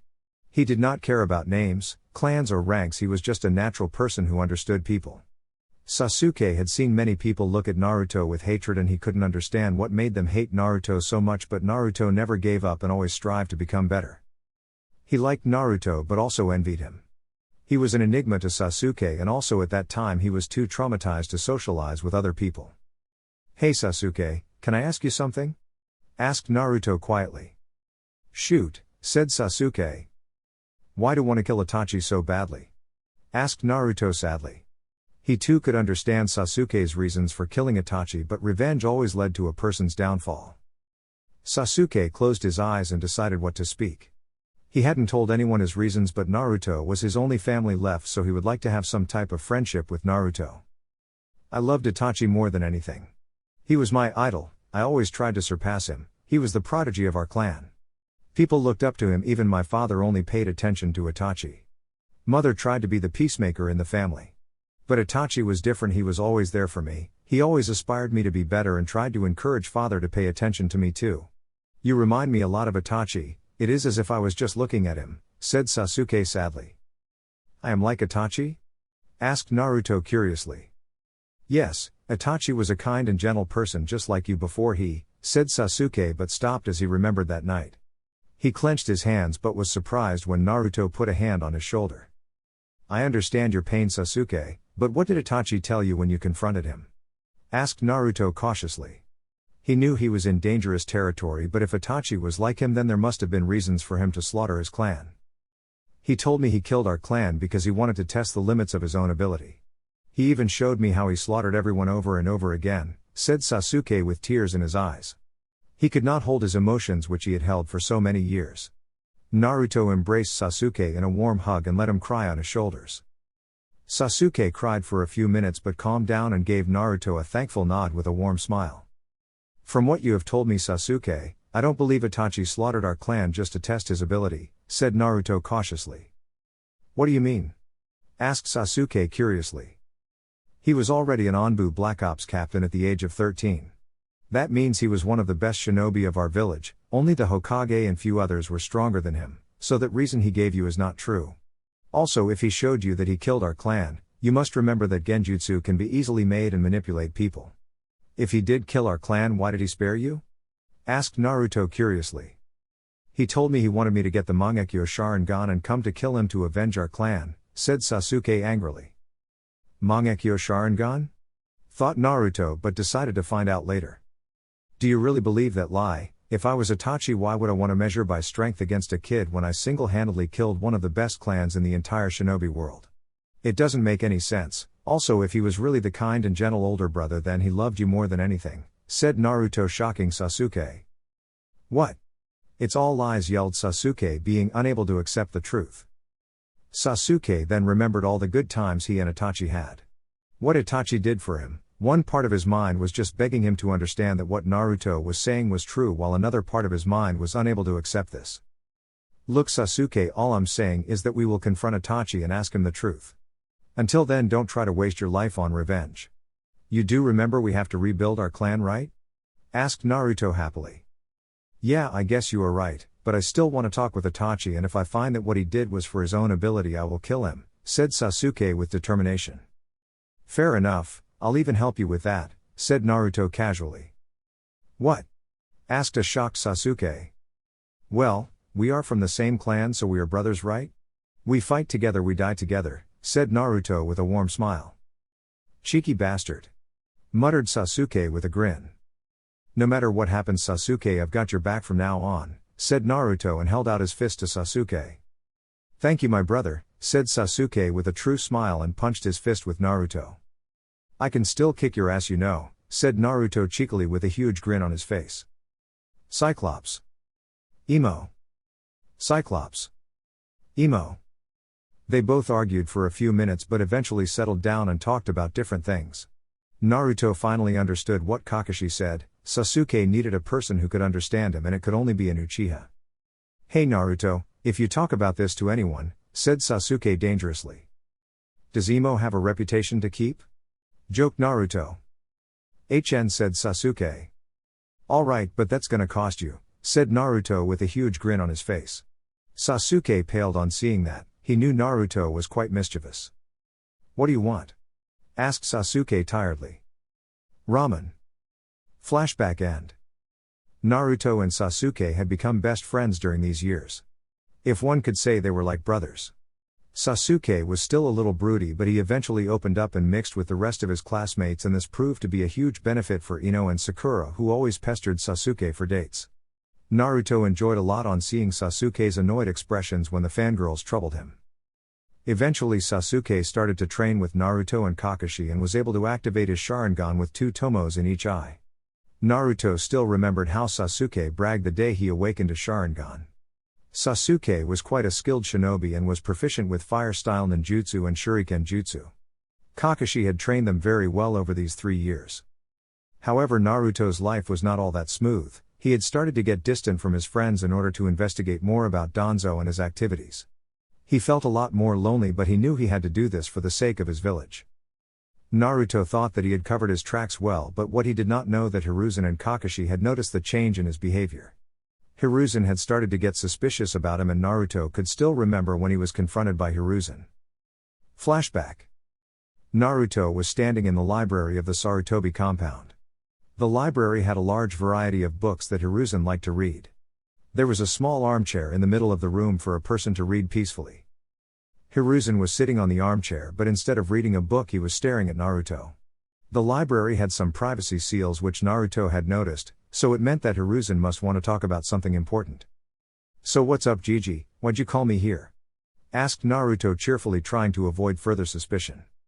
"Naruto, you've been acting strange lately," said Hiruzen flatly and narrowed his gaze at him. "Nothing strange about me. I just have my own work to do," said Naruto impassively. "If that is true, where are you nowadays? You skipped the academy, sometimes you even send your clones in your place. You are not meeting up with your friends any longer. The only ones you see are Kakashi, Sasuke, Anko, and Kurenai. It's been months since you even visited Konohamaru. What are you up to?" asked Hiruzen sternly and leaked a little key. I figured you'd find out sooner or later," said Naruto with a smirk. "What do you mean?" asked Hiruzen warily. "You are a good man, Gigi, but you trust people very easily," sighed Naruto. "What?" asked Hiruzen curiously. But he felt something that the answer he might get won't be pretty. "There is a coup being planned in order to overthrow you," said Naruto confidently. "What?" yelled Hiruzen angrily. "That's the truth," said Naruto impassively. "What are you up to, boy? What do you know?" ordered Hiruzen, losing all the kindness he had. He loved Naruto, but the village was more important than one person, and if Naruto was a threat, then he would have to deal with him, no matter how much pain it may cause him. "I am a Root Anbu captain," said Naruto, shocking Hiruzen to the core. "What do you mean?" asked Hiruzen, already knowing some of the answer.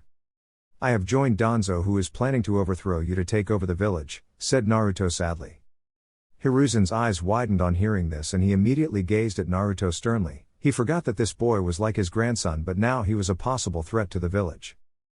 "How do you even know Danzo?" "I had disbanded Root," said Hiruzen confidently. "Each of us lives dependent and bound by our individual knowledge and our awareness, all that is what we call reality. What you believe might just be an illusion.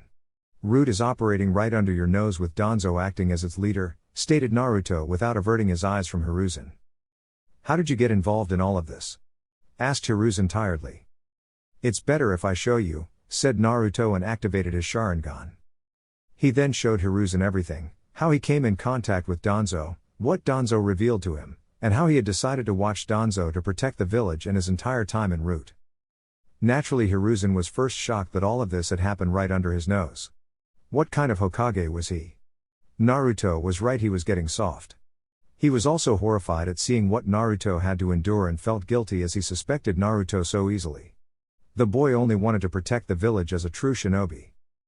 Gigi, was all that true? What Danzo said? Asked Naruto hesitantly. Yes, said Hiruzen solemnly. Very well, said Naruto stoically.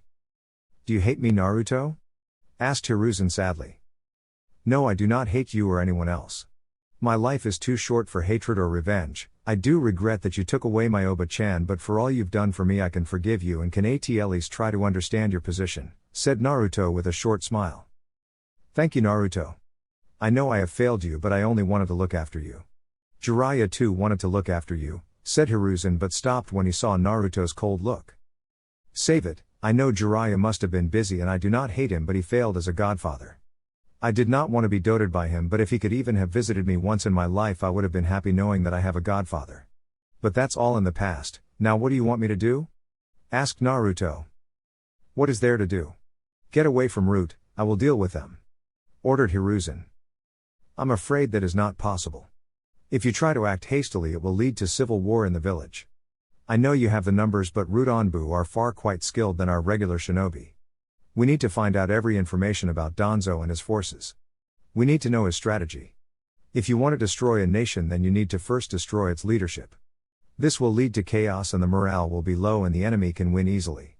If Danzo wants to take over the village, then he must first eliminate you and the Jounin commander and higher-ups, then he could easily take over the leadership of the village. Also, we do not know the location of Danzo's forces, so we are temporarily blind. Explained Naruto briefly. Hiruzen was stunned by the explanation and thinking that Naruto had showed. He did not look like a 14-year-old but looked like a veteran shinobi and strategist. Amazing, how can you think like this? Asked Hiruzen proudly. Danzo has trained me in recon, espionage, assassination and tactical warfare, said Naruto, shocking Hiruzen again. How strong are you? Asked Hiruzen curiously. I'm at the level of Itachi Uchiha. That's what Danzo had said Naruto frankly. Impossible, said Hiruzen in shock. Whether you believe me or not, it's your choice. I will have to continue to act as a spy, said Naruto. No, we'll figure something out.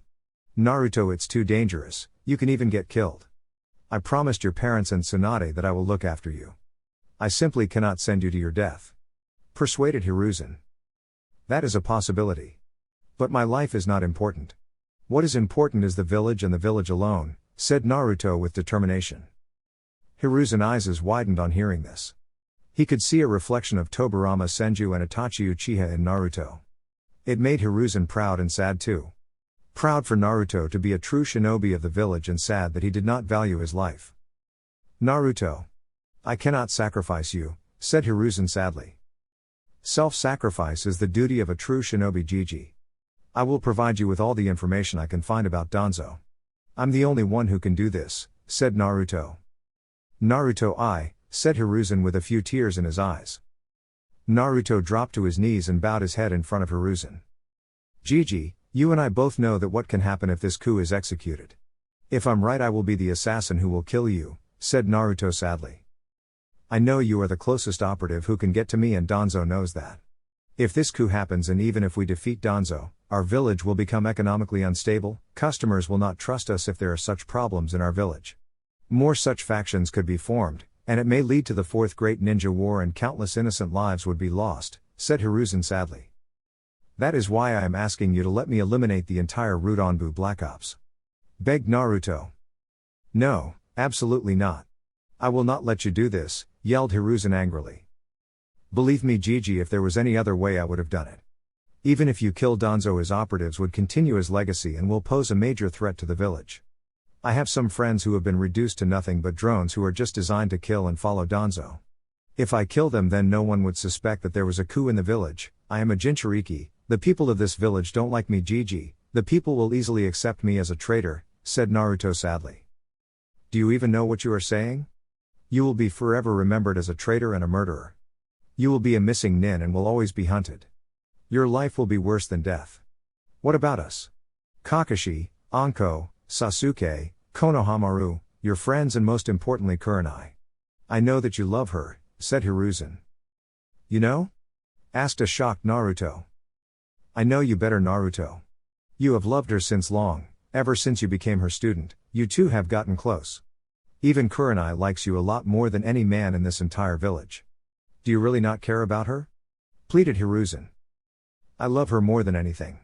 But I must do this, please Gigi, I beg you to never let anyone know the truth about me and my feelings for Kurenai. It will only cause more pain. For the sake of the village and the children of this village, you must let me do this, said Naruto with tears dropping from his eyes. Hiruzen knelt down and hugged Naruto tightly. His old heart couldn't bear this. He had already seen such a thing in the past, and for Naruto to go through all of this was unbearable. But Hiruzen knew what Naruto said was true, this was the reality of the shinobi world. "Forgive me, Naruto," said Hiruzen sadly. "There is nothing you should be sorry about. I have chosen this path and I will follow it to the end. I am the son of the fourth Hokage and as such it is my duty to protect my village. This is my will of fire," said Naruto and got up and started walking towards the door. "Minato and Kushina would be so proud of you. You truly are a hero, Naruto," said Hiruzen regretfully. He hated himself for being a Hokage right now. To sacrifice one of the closest person in your life was the burden which every Kage had to bear for the village. "I just wish that one day we can create a peaceful world," said Naruto sadly. "Naruto, did you really had to go through all that?" said Hiruzen, remembering a memory Naruto had shown him. "Yes," said Naruto and showed Hiruzen his Mangekyo Sharingan. "Take care, Gigi, I'm going to visit Konohamaru," said Naruto and left the room. Why did it have to end like this? Thought Hiruzen regretfully.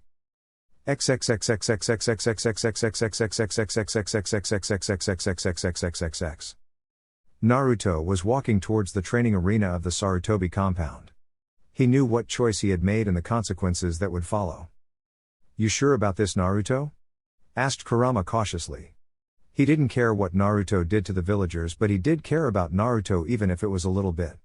Naruto was the only one who didn't label him as a mindless bijou but as a companion. "I am Kurama. I am the only one who can do this, I cannot let this coup happen, it will destroy the village," said Naruto firmly. "Why do you even care about this damn village at all?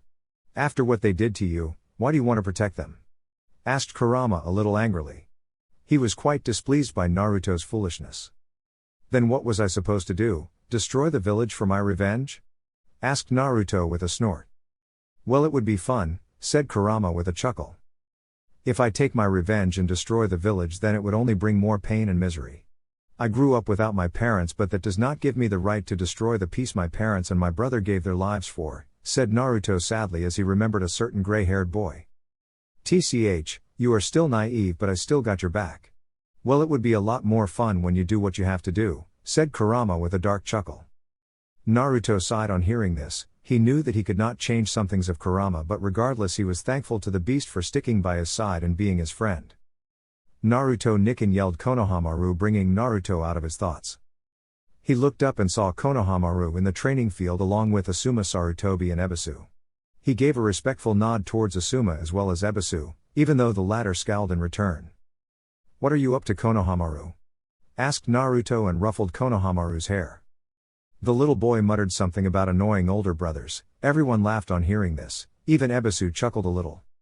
"I am training with Asuma Oji-san and Ebisu-sensei," said Konohamaru curtly. "Well, if they allow I can teach you something too," said Naruto with a smile.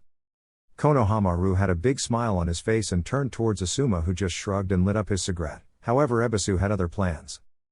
"I am sorry, that is not possible, boy. I am sure I can teach honorable grandson all he needs to become Hokage. I am Jounin, an elite ninja, and as such I am better than you," said Ebisu curtly, but if one could observe carefully he was a little annoyed. "Not this again," thought Asuma tiredly. He knew Naruto from the beginning. He couldn't understand how could Ebisu be so naive and still hold grudges against the innocent boy. "Well then, why don't you have a fight with me to show me that you are worthy of being the honorable grandson's trainer? If you need help, why don't you and Asuma team up together against me?" retorted Naruto with a smirk. "That won't be necessary. I think I can fight you perfectly," said Ebisu calmly. "Asuma, Ebisu, fight with him," said a new commanding voice. Both the men turned around and saw Hiruzen standing behind them with Amiko with him. Asuma couldn't understand why Hiruzen was saying this. Naruto cannot fight a Jounin, can he? "This is an order. Konohamaru, step aside now," said Hiruzen in a commanding voice. "But," said Amiko worriedly, but was cut off when Hiruzen firmly raised his hand and silenced her. Everyone could feel the pressure of the third Hokage of Konoha. "Guess he wants to test me," thought Naruto. "Asuma, Ebisu, go all out on him. Don't hold back, he is not what he looks like," said Hiruzen. "Hi," both the men replied in unison. Asuma's voice had a little doubt while Ebisu had a confident tone in it. All the combatants stepped up in the training ground while Hiruzen, Amiko and Konohamaru stood on the far side of the training ground. Hiruzen was keenly observing Naruto. From what memories Naruto had shown him, He had seen so many dangerous missions and opponents that Naruto had defeated in his covert operations and the gruesome training he had undergone. He was sure that if what he had seen was true, then Asuma and Ebisu were no challenge at all for Naruto. Emiko was quite worried for her surrogate son. She knew Naruto was quite powerful for a person his age, but Asuma was also one of the guardian shinobi 12 of the legendary Fire Temple and was a worthy opponent. On the other hand, Ebisu was also quite skilled. She just wished that Naruto did not get hurt.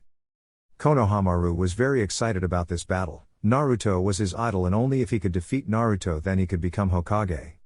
He wanted to know how strong his big brother was. Asuma was quite curious when he saw Naruto standing calmly in front of him and staring at him. It was as if he had no fear in him, or he was arrogant. Asuma dismissed the latter. He knew Naruto was a kind and gentle boy. Ebisu was anxiously waiting to start the fight. This was the moment where he would teach the Kyuubi brat a lesson. Let's do this, Kurama, but no Sharingan. Everything else is a go. I'll have to prove it to Gigi that I am indeed a worthy Root Anbu captain, said Naruto in his mind. Whatever, Naruto, just kick their ass and give me some fun, said Kurama with a chuckle. Got it.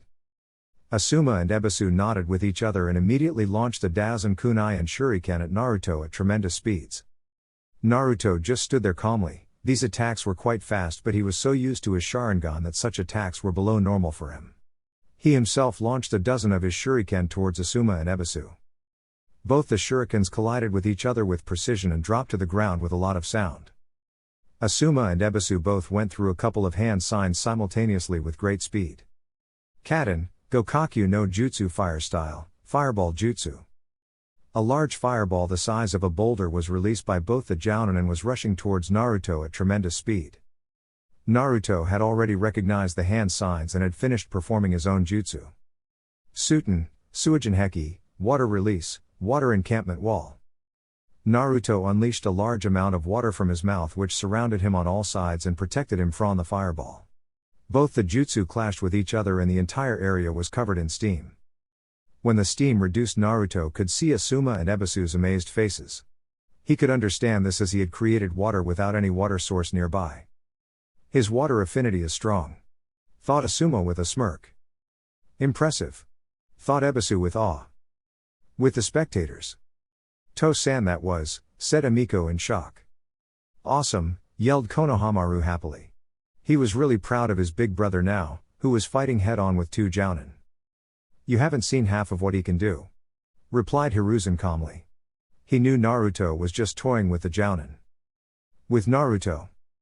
My turn, said Naruto with a smirk and finished his last hand sign and jumped high in the air. Futon, Shinkua, Wind Release, Vacuum Wave. Naruto took a deep breath and sent several wind bullets towards Asuma and Ebisu with tremendous speed. Wind-style attacks were one of the fastest attacks after lightning, and Naruto knew that. He had seen Asuma and Ebisu use fire style, which was weak against wind, and so he decided to use his wind attacks. Both the Jounin's eyes widened when they saw several wind bullets headed towards them. Asuma was a wind style user, so he knew these attacks better and was just able to perform a substitution at the last moment. However, Ebisu was not so lucky. He was hit head-on by the attack and was sent flying in the air with numerous lethal cuts on his body. Ah! Screamed Ebisu in pain. But he was more surprised when he saw Naruto standing a few feet behind him and had already finished the ram hand sign. Shit! Cursed Ebisu. Kaden Hosenka no Jutsu, Phoenix Sage Fire Technique. Ebisu eyes widened when he saw several small fireballs hitting his body and started burning him. Before he could do anything, he saw Naruto looking at him coldly. Katsu, yelled Naruto. All the fireballs on Ebisu's body exploded in a second and burned various parts of Ebisu's body badly and sent him crashing in a tree with a loud thud. Naruto unleashed a hail of shuriken, hitting Ebisu all over his body and pinned him to the tree. However, Ebisu had already fallen unconscious. One down, one more to go, said Naruto calmly. With the spectators. What just happened? Asked a stunned Konohamaru. His sensei was just beaten so quickly that he couldn't understand. How did he beat Ebisu, To-san? One moment he was there and the next he was behind Ebisu, asked Emiko in confusion. Naruto formed a shadow clone to attack Ebisu from behind. Explained Hiruzen. But I didn't even see any hand signs, said Emiko. She was a medical ninja and as such knew many things about shinobi. That's the trick, he formed a shadow clone without any hand signs, said Hiruzen calmly to the stunned mother and son. He is from the Namikaze as well as the Uchiha clan. Both the clans were famous for their speed and jutsu, and Naruto is an excellent shinobi. I can see why Naruto was recruited by Danzo, thought Hiruzen analytically.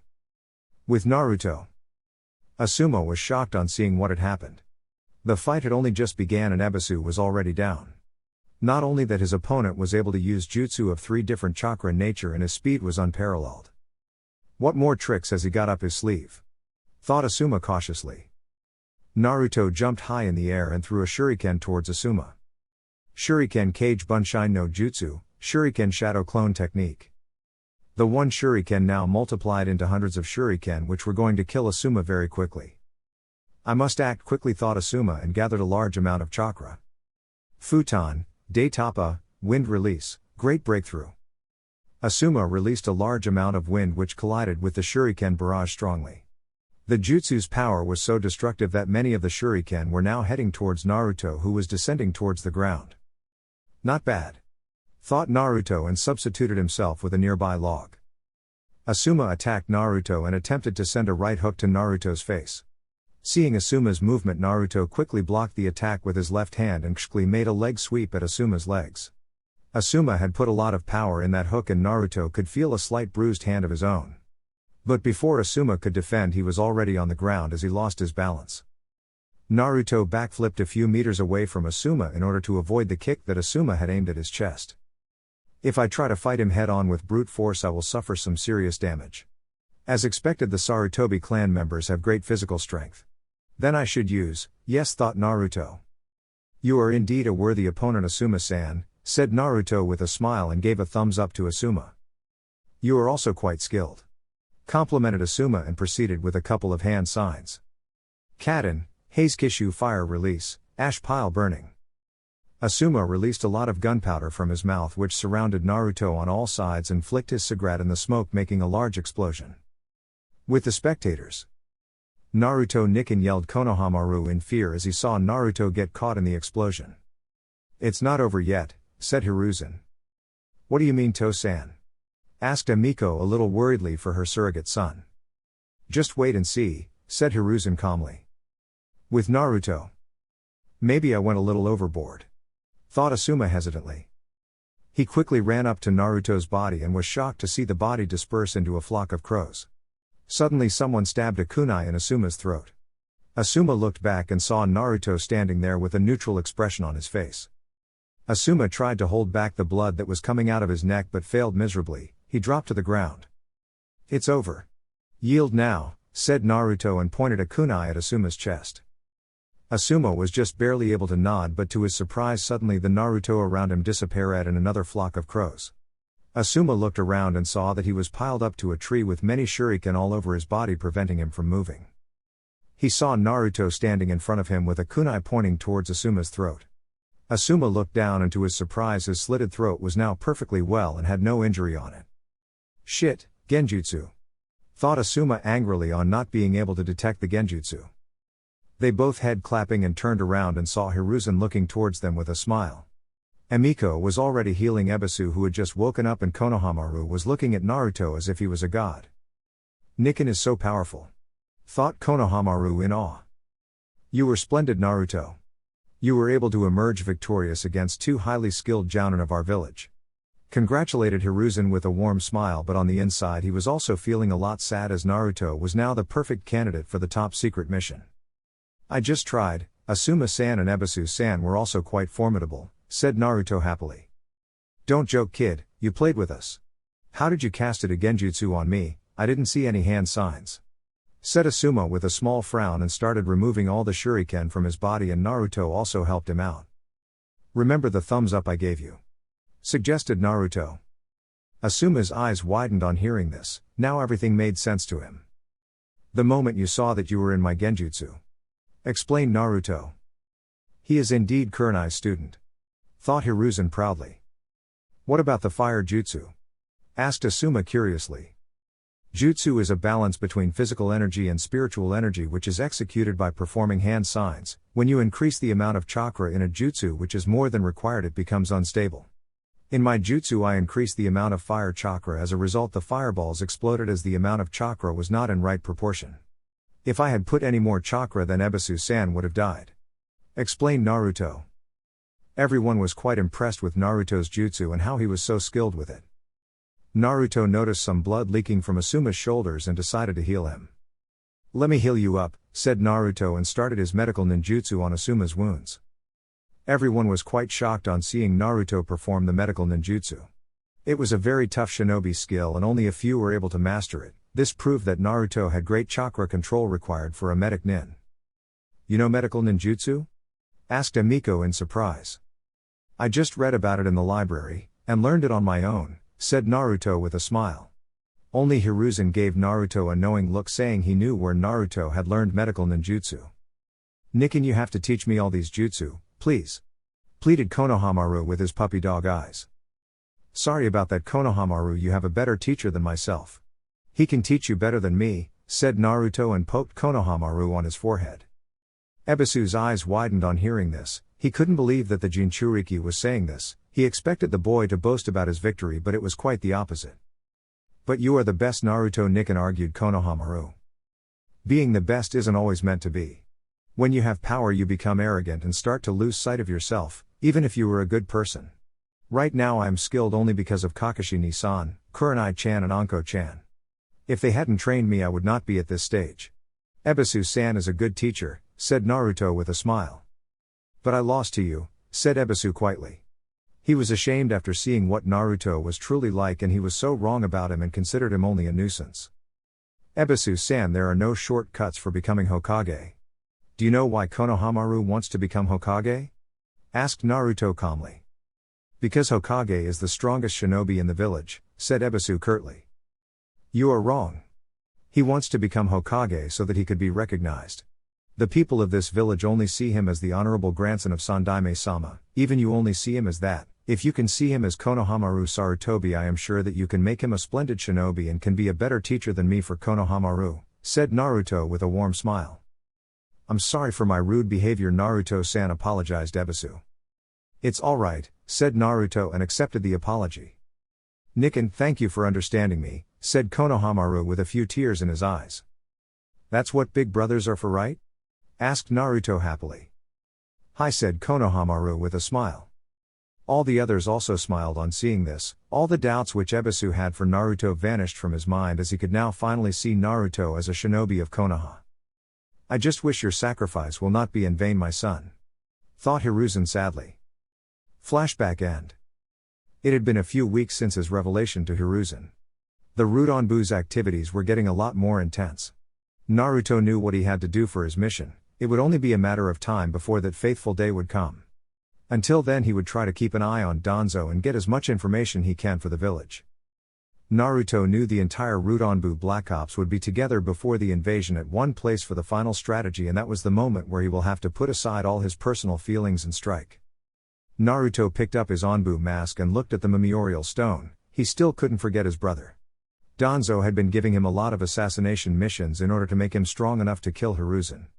Naruto knew he was a major pawn in the entire scheme. Naruto had become a lot more distant with his classmates. Kakashi and Kurenai had asked him many times what he was up to, but Hiruzen had covered him and always gave some excuse to not make them suspicious of him. Kakashi and Anko had become a lot more close in the past 3 years, if one could say they were. Nah, that can't be possible, thought Naruto with fear. He couldn't imagine what would happen if Kakashi and Anko got together. Naruto had become quite close to Kurenai in the past 3 years.